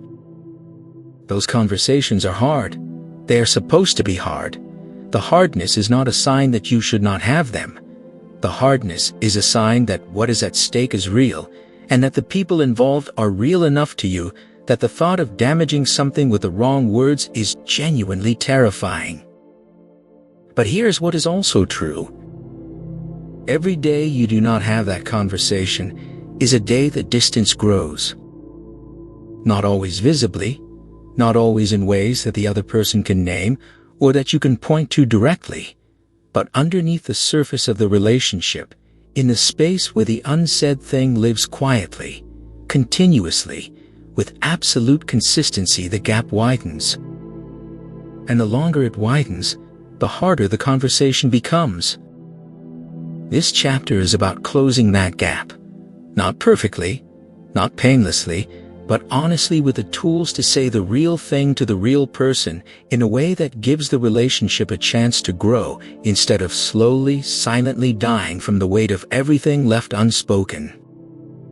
Everything we have covered in the previous 6 chapters applies here. The architecture of calm, the language of trust, the pressure protocol, the disagreement structure. All of it is relevant, and all of it will serve you. But the conversations closest to home with partners, parents, children, oldest friends carry a dimension of complexity that professional or social conversations do not have. History. When you speak to a colleague or an acquaintance, your words land in a relatively clean context. There is not decades of accumulated experience between you. There is not a shared language of specific moments, specific wounds, specific patterns that both of you know intimately, and neither of you ever fully discusses. With the people closest to you, every word lands on top of everything that came before it. Which means that a simple statement, something that would be completely neutral in a professional context, can carry enormous weight in an intimate one.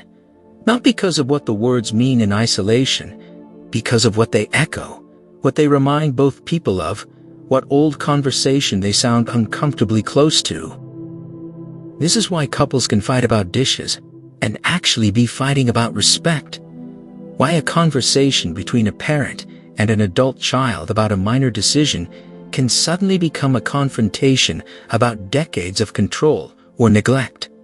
Why a single sentence from a close friend can feel like a betrayal, when from a stranger, it would feel like nothing at all. Psychologist Dr. John Gottman, who spent 40 years studying what makes relationships succeed or fail, identified what he called the 4 horsemen of communication, the 4 patterns that, when present in intimate conversations, predict relationship deterioration with over 90% accuracy. Those 4 patterns are criticism, contempt, defensiveness, and stonewalling. Notice something important about that list. None of them are about what is being said. All of them are about how it is being said, about the posture, the tone, the emotional orientation behind the words. Which means that the most dangerous thing in any close relationship is not an honest conversation. It is the absence of the skills to have one. The first and most important distinction in intimate communication is one that most people have never been taught, and the absence of it quietly destroys more relationships than almost anything else. There is a profound difference between a complaint and a criticism. A complaint is specific. It addresses a behavior. It is time-bound and situational, and it communicates what the speaker needs rather than what is wrong with the person they are speaking to. A criticism is global. It addresses character. It reaches beyond the specific incident and makes a claim about who the other person fundamentally is. Here is what this looks like in practice. Complaint. When you came home last night without letting me know you would be late, I felt like I was not a priority to you. I need us to communicate about that kind of thing. Criticism. You are always so thoughtless. You never consider how your choices affect other people. This is exactly what you always do. The same frustration, the same underlying need, completely different impact. The complaint gives the other person something specific to respond to, something they can actually change, something they can understand and take seriously without feeling like their entire character is under attack. The criticism leaves the other person with nowhere to go except backward. They cannot fix always being thoughtless. They can only defend against it, and defense once activated shuts down every other kind of listening. This distinction sounds simple. In a calm, low-stakes moment, it is simple.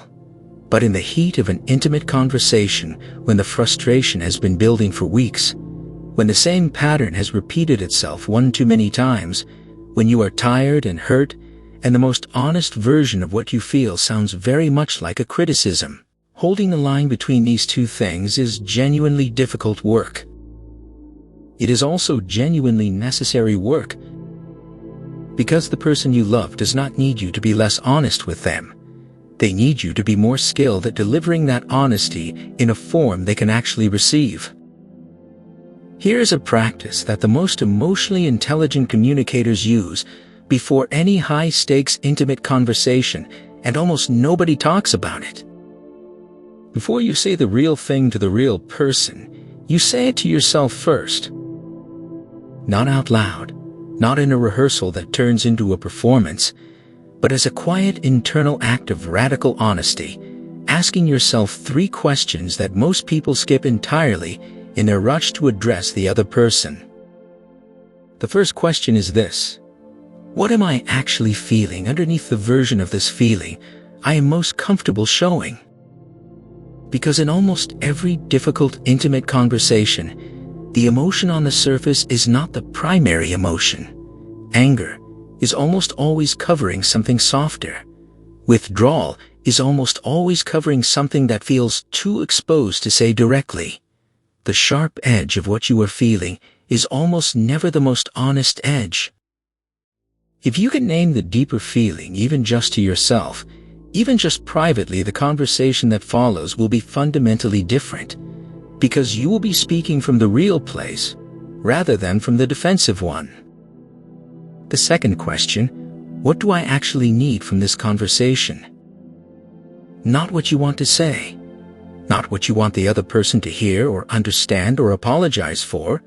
What do you need in the most practical, concrete, specific sense for this situation to feel resolved? Without this answer, conversations about real things tend to spiral. They cover ground that does not need to be covered. They relitigate history that is not relevant to the current moment.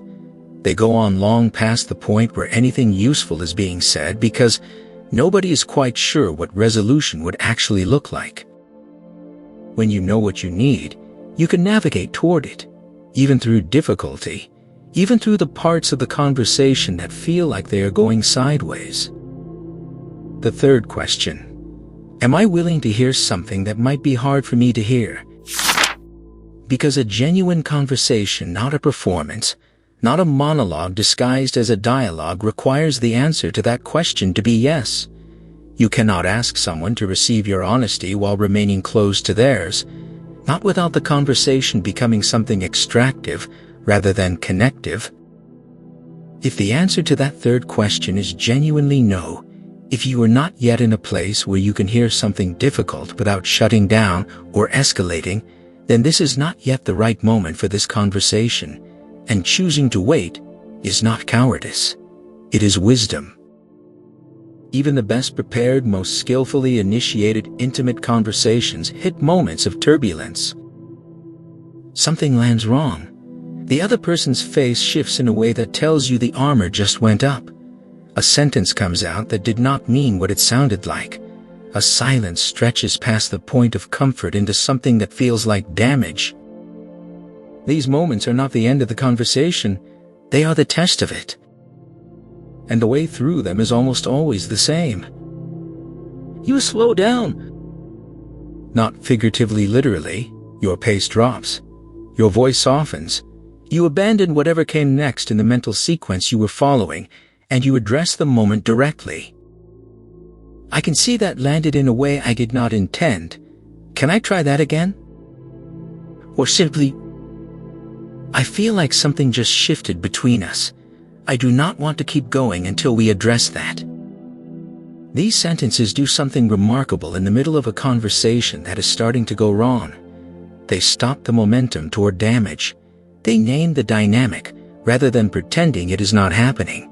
And they communicate clearly, explicitly, that the relationship matters more to you than being right about whatever point you were in the middle of making.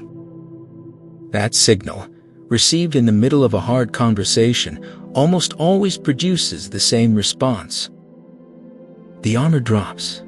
Not entirely, not immediately, but enough. Enough for the conversation to find its way back to the real thing, which is almost never the specific content of the argument, and almost always the deeper question of whether you are still safe with each other. There is a particular kind of grief that most people do not talk about. It is not the grief of losing someone to death or distance. It is the quieter grief, the kind that accumulates over years of realizing that someone you love deeply, someone you spent years alongside, never quite knew the real version of what you felt. Because you kept waiting for the right moment. Because the words seemed too large or too risky or too honest for the conversation you thought you were in. Because the fear of getting it wrong was always slightly larger than the courage to say it anyway. The conversations closest to home are the ones most worth having, not because they are easy, because the people on the other side of them are worth the difficulty. And the version of you that can hold honest space with the people who matter most, that can say the hard thing with care, receive the hard thing with grace, and stay in the fire of real intimacy without shutting down or burning everything down, that version of you is not far away. It is exactly one conversation at a time.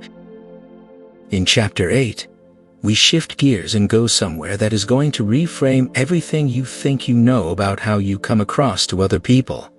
We are going to talk about the invisible signals, the things your body, your pace, and your presence are communicating before your words even begin, and how to make sure they are saying exactly what you intend.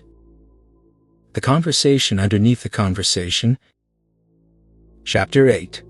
The conversation underneath the conversation. The invisible signals your body, pace, and presence send before you say a single word, and how to make sure they are working for you. You have been in a conversation with someone who said all the right things. The words were correct. The content was reasonable. The logic held up. And yet something felt off. Something underneath the surface of what was being said created a quiet, persistent discomfort that you could not quite name. A sense that what you were hearing and what was actually true were not quite the same thing. And you trusted that feeling, even without being able to explain it, Even without a single piece of concrete evidence, you trusted it because something in you knew, with a certainty that required no justification, that the real message was not arriving through the words. That instinct was not irrational. It was not paranoia. It was your brain doing something extraordinarily sophisticated, reading an entire layer of communication that most people are not even aware they are broadcasting. Researchers at UCLA, building on the foundational work of psychologist Albert Mehrabian, have spent decades studying how human beings actually transmit and receive meaning in face-to-face communication. What they found has profound implications for everything you think you know about how you come across to other people. The words themselves, the actual content of what you say, account for a surprisingly small portion of the total meaning your listener receives. The rest arrives through channels you are almost certainly not managing consciously.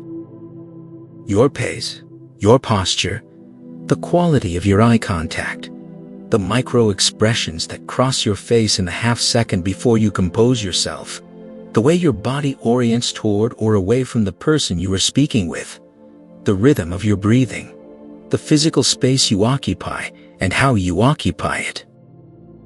All of this is being read rapidly, automatically, largely unconsciously by every person you speak to, and all of it is shaping their experience of you in ways that your words alone can never fully override. This is the conversation underneath the conversation, and once you understand it clearly, everything changes. The human nervous system evolved for millions of years before language existed. For most of human history, the primary way one person assessed another was not through words, it was through physical signals, posture that communicated dominance or submission, eye contact that signaled confidence or threat, movement patterns that revealed calm or fear, facial expressions that flashed authentic emotion faster than any conscious decision to show them. These systems are ancient, they are deep, and they do not switch off just because language arrived. When you walk into a room, every person in that room begins reading you before you open your mouth. They are assessing threat level, status, emotional state, and trustworthiness, all within the first few seconds, all based entirely on physical signals that your body is producing whether you intend them or not. And here's the uncomfortable part. For most people, those signals are running on autopilot, completely unexamined, completely unmanaged, transmitting information about your anxiety, your uncertainty, your discomfort, your desire for approval that your words are simultaneously trying to conceal. And the people listening to you feel both messages at once. They feel the words saying one thing and the body saying another, and when those two channels conflict, when the verbal message and the physical message contradict each other, the body almost always wins. This is why you can say, "I'm completely confident about this," while your voice rises slightly at the end of the sentence in the pattern of a question. This is why you can say, "I am not bothered by that," while your arms cross and your jaw tightens. This is why you can deliver a perfect answer to an interview question while something in your physical presentation quietly signals to the interviewer that you are not sure you belong in that chair. The good news, and this is genuinely good news, is that these signals are not fixed. They are not hardwired into you permanently.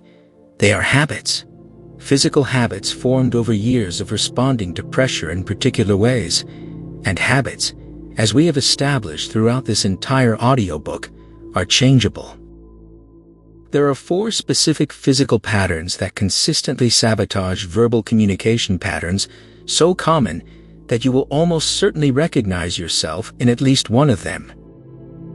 This is the physical equivalent of verbal hedging, the shoulders that round slightly forward, the chest that caves inward, the spine that loses its length under the weight of social pressure, the overall impression of someone who is making themselves smaller, not because they decided to, but because their body is doing what it learned to do when the stakes feel high and the environment feels threatening. Harvard psychologist Amy Cuddy's research on what she calls power postures found that postural collapse does not just signal low confidence to other people. It actually produces lower confidence in the person experiencing it. The body and the mind are in constant conversation. When you collapse physically, you collapse emotionally and cognitively as well. The correction is not to perform confidence through exaggerated posture. It is simply to reclaim your full physical space, to let your spine be what it actually is, a structure designed to support you, to allow your shoulders to settle back and down rather than rounding forward, to take up the space you are actually occupying rather than shrinking inside it. This single shift, practiced consistently, changes not just how others perceive you, it changes how you experience yourself inside a conversation. Eye contact is one of the most powerful social signals in human communication. It communicates presence, engagement, confidence, and genuine interest in the person you are speaking to, and its absence communicates the opposite with a force and a clarity that no words can override. Most people who struggle with eye contact are not avoiding it out of disrespect or disinterest. They are avoiding it because sustained eye contact under pressure feels exposing. It feels like being seen more completely than is comfortable, and so the gaze drifts to the floor, to the wall, to somewhere just past the other person's shoulder in an unconscious attempt to reduce the intensity of the social exposure. But here is what gaze avoidance communicates to the person you are speaking with. It communicates that you are not fully here, that you are managing something internal rather than engaging with them externally, that the conversation is costing you something you are not quite willing to pay, and it creates, in the listener, a vague but persistent sense of disconnection, the feeling that they are not quite reaching you, and that maybe you are not quite reaching them either. The practice of genuine eye contact is not about staring. It is not about performing intensity. It is about making the choice, repeatedly and consciously, to be present with the person in front of you rather than retreating into your own processing. When pressure rises, most people do one of two things with their speaking pace. They speed up words, accelerating as the anxiety builds, sentences running together, the whole delivery rushing forward as if finishing faster will reduce the exposure. Or they slow down into uncertain, halting fragments, long pauses not of the deliberate kind we discussed in Chapter 5, but the uncomfortable kind, filled with and you know, and I mean verbal static that communicates active discomfort to everyone listening. Both patterns do the same damage. They signal to the listener that the speaker is not in control of the moment, and when you are not in control of yourself, nobody in the room believes you can be in control of whatever you are talking about. The regulated pace, the one that communicates calm authority, is slightly slower than your natural conversational speed, deliberate without being labored, measured without being robotic. The pace of someone who has decided that what they are about to say is worth taking the time to say correctly. This is the subtlest of the four, and in some ways the most damaging.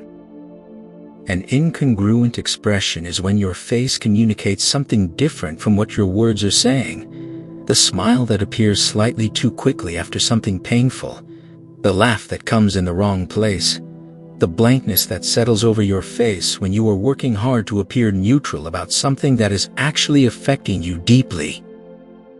Human beings are extraordinarily sensitive to facial incongruence. We evolved to be. In a world where someone's facial expression was often the only signal available about whether they were friend or threat, the ability to detect mismatches between expression and reality was a survival skill. That sensitivity did not go anywhere. When your face and your words are not saying the same thing, people feel it. They may not be able to name it. They may not consciously register it as incongruence, but it creates a low-level static in their experience of you, a faint but persistent signal that something is not quite aligned, and that static erodes trust in ways that accumulate silently over time. The answer is not to perform more. It is to allow yourself to be more present, because incongruent expression is almost always the result of suppression, of managing an internal state rather than simply experiencing it. When you allow yourself to actually feel what you are feeling in a regulated way, your expression aligns with your words naturally, and aligned expression is one of the most powerful signals of authenticity available to any human communicator. Here is something that needs to be said directly and clearly, because it is one of the most persistent misconceptions in all of communication.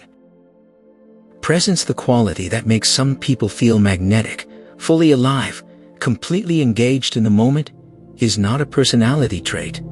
It is not something extroverts have, and introverts do not. It is not something you were born with or without. It is not a mysterious quality that some people radiate naturally, while others can only observe and envy from a distance. Presence is a practice.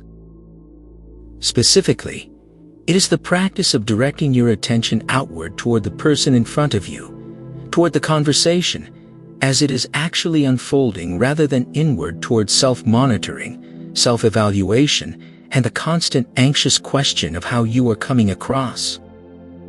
The people who feel most present in conversation are not the ones who have figured out how to perform presence convincingly. They are the ones who have gotten genuinely interested in the other person, who have trained themselves to listen not for the pause where they can speak, but for the actual meaning of what is being said, who have developed enough internal security that they can be in the conversation rather than watching themselves be in the conversation. That shift from self-focused to other-focused, from monitoring to engaging, produces every physical signal we have discussed as a natural byproduct. The eye contact arrives because you are genuinely looking at the person. The pace regulates because you are tracking the conversation rather than managing your performance. The posture opens because you are reaching toward the exchange rather than protecting yourself from it. Presence is not the goal you perform your way toward. Presence is what happens when you stop performing and start actually showing up. Before we close this chapter, take a moment, just a moment, and consider the conversations that are coming for you. The meeting on Monday, the difficult exchange you have been postponing, the interaction with someone whose respect you want, the moment where what you say and how you say it will determine something that matters. In all of those moments, two versions of you will show up. The version your words describe, and the version your body, your pace, and your presence reveal. For most of your life, those two versions have sometimes aligned and sometimes contradicted each other, and you have had limited control over which one the other person actually experienced. That changes now, because you understand the conversation underneath the conversation. You know the four patterns that sabotage your message before your words have a chance to deliver it. And you know that presence, real, regulated, other-focused presence, is the single most powerful corrective available to any of them. In Chapter 9, we bring everything together. The gap, the architecture of calm, the language of trust, the pressure protocol, the power of silence, the art of disagreement, the intimate conversations that matter most, and the invisible signals that carry your message below the surface of your words. Chapter 9 is where the complete system comes alive, where everything you have been building across this audiobook becomes a single integrated practice that you will carry into every conversation for the rest of your life. You are almost there. Chapter 9, the complete system. How everything you have built across this audiobook becomes one integrated practice that runs automatically in every conversation for the rest of your life. There is a moment in the development of any real skill where something fundamental shifts. You have felt it before, maybe in something physical, maybe in something professional, maybe in a craft you worked at long enough that one day it stopped feeling like work. The moment where the thing you had been consciously, effortfully, sometimes frustratingly practicing just started happening. Not perfectly, not without room to grow, but automatically, fluidly, like it had always been part of you rather than something you were trying to add to yourself. That moment is not magic. It is not luck. It is not reserved for people with unusual talent or exceptional intelligence. It is what happens when a skill has been practiced consciously enough and consistently enough that the neural pathways supporting it have strengthened to the point where they run without deliberate instruction. It is what the research calls automaticity, what most people simply call finally feeling natural. And everything we have built across the previous 8 chapters of this audiobook is pointing directly toward that moment for you. Not someday, not after years of difficult practice, sooner than you think, because the system you are about to hold as a complete whole is not complicated. It is layered. There is a difference. Complicated means hard to understand. Layered means built from simple pieces that, assembled together, create something greater than any of them could produce alone. Today in this chapter we assemble the pieces. Let's take a moment to look at what is already in your hands. In Chapter 1, you learned about the gap, the half-second window between stimulus and response, where your entire verbal life is either built or broken. You learned that the freeze and the flood are not character failures. They are neurological events. And you learned that the gap is not the enemy. The gap is the door. In Chapter 2, you were given the architecture of calm, the 3-component internal structure that the most composed communicators run automatically. The anchor thought that stops the spiral. The processing pause that returns your brain to access. The internal question that orients your response toward what the moment actually needs, rather than what your anxiety is screaming for. In Chapter 3, you receive the language of trust, 4 specific verbal patterns that do not just convey your intelligence, but build genuine belief in the people listening to you. The grounded assertion, the concrete specific, the earned pause, the reflective echo. These are not techniques for sounding better. They are structures for transmitting the full weight of what you actually mean. In Chapter 4, you built your pressure protocol, the 3-step internal sequence that interrupts the neurological cascade before it collapses your verbal clarity. Name the activation. Buy legitimate time. Lead with one clear sentence, simple enough to execute in the worst moments, powerful enough to change their outcome. In Chapter 5, you discovered the power of deliberate silence, not as the absence of communication, but as its most concentrated form. The wait pause that honors what you have just said. The invitation that draws out the second and more honest thing. The composed non-response that removes all power from the provocation that counted on your reaction to survive. In Chapter 6, you learned the architecture of productive disagreement, how to hold your ground without triggering the other person's defense system. How to acknowledge before you challenge, how to name your position without making it an attack, how to invite rather than demand, and how to hold a position under pressure without either capitulating or calcifying. In Chapter 7, you went into the hardest conversations, the ones closest to home, with the people whose opinion of you carries the most weight and whose presence in your life you cannot afford to lose carelessly. You learned the difference between a complaint and a criticism, the 3 questions to ask yourself before any high-stakes intimate conversation, and how to stay in the fire of a conversation that is starting to go sideways without letting it burn everything down.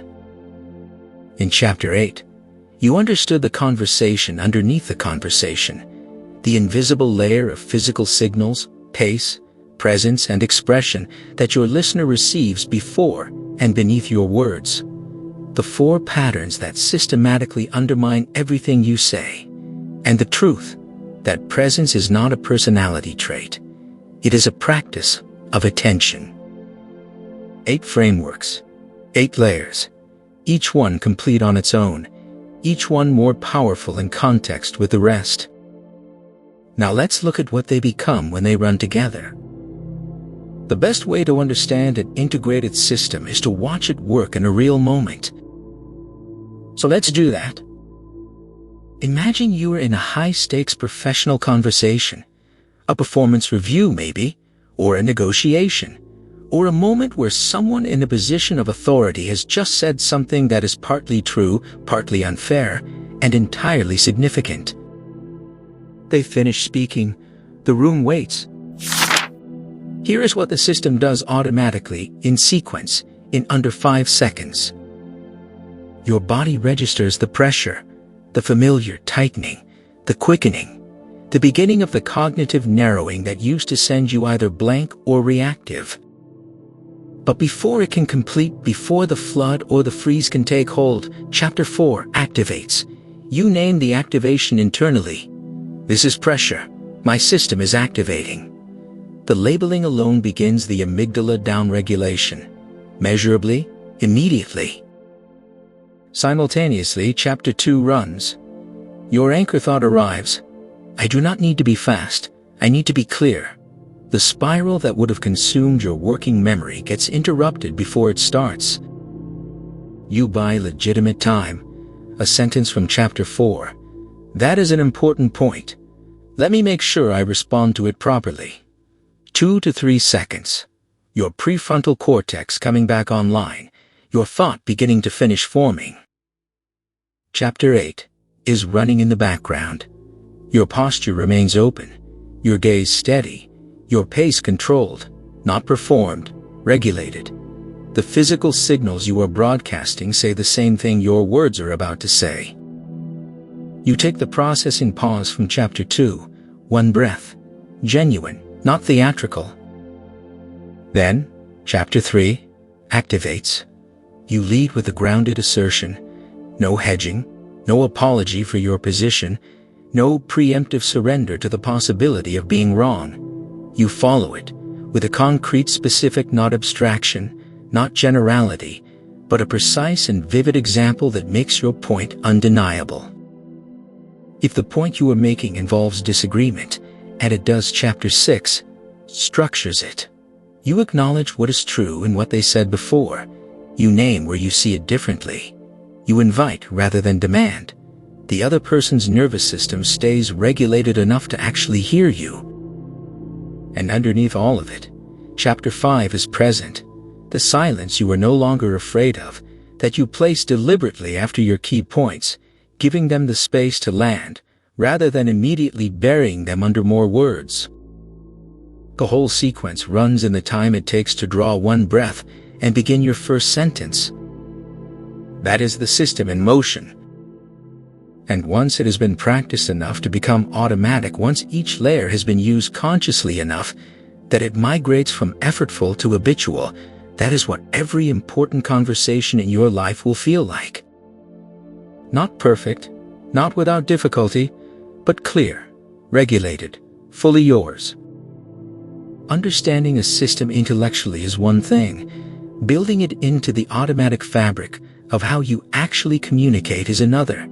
And the gap between those two things is closed by only one thing: deliberate practice. Not random practice, not occasional practice, deliberate practice, which means practice that is structured, progressive, and focused on the specific edges of the skill, rather than the parts you can already do comfortably. Here is how to structure that practice across the next 30 days. The first week is about awareness. Before you try to change anything, you simply observe. You watch your own communication with the lens of everything in this audiobook. You notice which of the 4 physical patterns from Chapter 8 show up most consistently. You identify which of the 5 pressure situations from Chapter 4 unravels you most reliably. You begin to hear the difference between your grounded assertions and your hedged ones. You are not fixing yet, you are mapping the territory. The second week, you introduce 1 tool at a time. Not all 8 frameworks simultaneously. That is the fastest way to overwhelm yourself into abandoning the whole system. You choose the chapter that addressed your most pressing challenge, and you practice that framework specifically in your real conversations. If the pressure protocol from Chapter 4 is what you need most, that is what you use this week. If the disagreement architecture from Chapter 6 is the urgent one, that is your focus. The third week, you begin connecting the layers. You practice moving from one framework to another inside a single conversation, noticing the moments when the system wants to hand off from one tool to the next, and allowing that handoff to happen naturally rather than forcing it. By the fourth week, you stop thinking about the tools at all. You simply have the conversations, and you notice afterward that they went differently. Not because you performed a system, because you have become, incrementally and genuinely, a different kind of communicator. This is not a fast process, but it is a reliable one, and 30 days of genuine deliberate practice will produce changes in your communication that years of vague intention never could. Here is something I want you to really understand, at the level beneath the intellectual before we go into the final chapter. Everything in this audiobook, every framework and protocol and practice, was not designed to make you into someone different. It was designed to remove the static between who you actually are and how the world experiences you. The intelligence you have always had, the perspective that has been forming inside you through everything you have lived and thought and worked through, the genuine care you have for the people in your life, the things you have wanted to say in 100 conversations that came out wrong or did not come out at all. All of that has always been there, fully formed, real and valuable and worth being heard. The system does not add anything to it. The system simply clears the channel.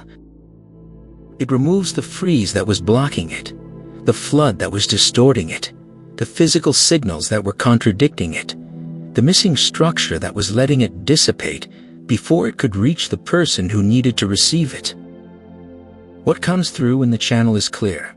That is you, the real version, the full version, the version that the people who matter most in your life deserve to encounter, and that you deserve to actually be. There is a conversation somewhere in your near future, maybe tomorrow, maybe next week, that is going to matter. You will know it when it arrives. You will feel the familiar pressure beginning to build, the tightening in your chest, the quickening in your mind, the old instinct to react too fast or retreat too far or perform a version of confidence you're not quite feeling yet. And in that moment, you are going to have something you did not have before.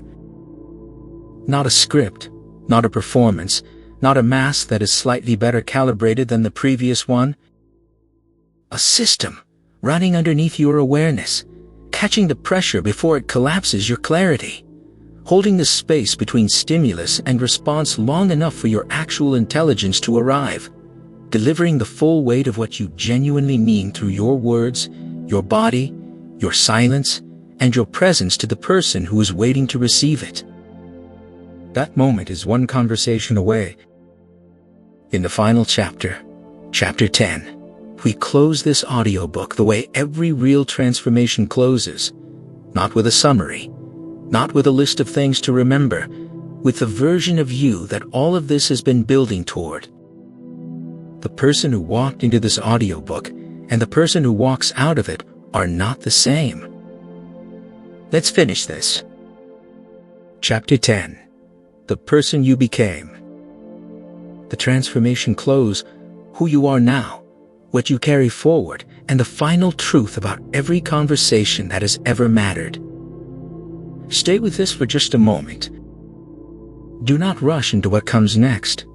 Do not start thinking about your next task, or your next responsibility, or the thing you need to do after this ends. Just stay here in this final chapter, in this last stretch of something that has been building across 10 conversations between us, and let what you are about to hear land the way it deserves to. Because this chapter is different from everything that came before it. The previous 9 chapters gave you frameworks and protocols and practices and systems. They gave you tools built from neuroscience and psychology and the real observable patterns of the most respected communicators alive. They gave you things to learn things to practice, things to carry into the conversations that matter most. This chapter gives you none of that. This chapter gives you something larger than any tool could ever be. This chapter is about who you have become in the act of getting here, and who you are going to be in every room, every relationship, every significant human moment for the rest of your life. Think back to the person who pressed play on Chapter 1. Not far back, it was the same day, the same sitting, the same person, but think about what that person was carrying when they started. They were carrying a history of conversations that went wrong, words that came out too fast or not at all, moments where their intelligence was fully present and their language betrayed it, rooms where they had something real to contribute, and the gap between the thought and the word swallowed it before it could reach anyone. They were carrying, perhaps, a story they had told themselves for a long time, the story that said this is just how you are, that some people are naturally gifted at this and some are not, and you belong to the category that is not, and the best available option is to manage that limitation as gracefully as possible for the rest of your life. They were carrying the weight of the unsaid things, the conversations postponed, the honest moments avoided, the relationships that lost a fraction of their depth every time the real thing stayed inside rather than crossing the space between two people. That person started this audiobook carrying all of that. And somewhere across 9 chapters, not all at once, not in a single dramatic moment of revelation, but gradually and genuinely something began to shift. Here is what I want you to understand about the shift that has taken place, because it is easy to intellectualize it and miss the actual depth of what happened. The change was not informational. You did not simply learn new facts about communication that you can now add to an existing mental database and reference when needed. That kind of learning produces no real change. People can know exactly what they should do in a conversation and still freeze, still flood, still fall into every pattern they have always fallen into, because knowing and being are 2 entirely different states. What changed across this audiobook, if you were genuinely present for it, if you let the ideas actually land rather than just processing them as information, was something closer to a rewiring. Your relationship with the gap changed. That half second between stimulus and response that used to feel like a void where your confidence went to die, you now experience it as something else, a space, a resource, something that belongs to you and can be used by you rather than something that happens to you. Your relationship with pressure changed. The physical cascade that used to hijack your verbal clarity and leave you reactive or blank. You now have a name for it, a protocol for it, a practice set of moves that interrupt it before it completes. It has not disappeared. It will never fully disappear, but it no longer runs the show. Your relationship with your own voice changed. The words that used to come out hedged, qualified, buried under so many apologies for existing that their actual meaning was lost by the time they arrived. Those same words, the same ideas, the same intelligence that was always underneath them now have a structure to move through, a channel that delivers them clearly rather than distorting them before they can land.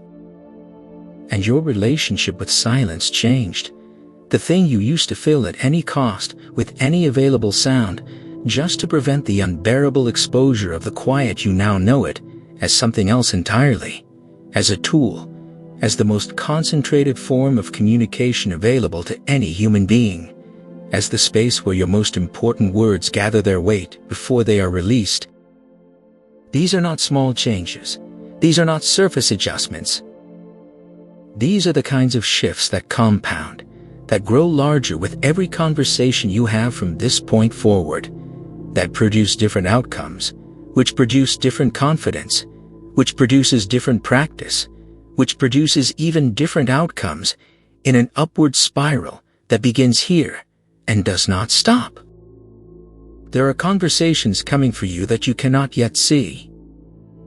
Some of them are professional, The moment where your clear, grounded, unhedged voice in a room full of people who are performing clarity finally earns you the room's full attention. The negotiation where your deliberate silence makes the other person reveal what they would never have volunteered.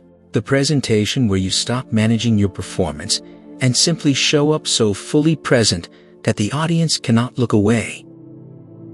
Some of them are personal. The honest conversation with someone you love that you have been postponing for months.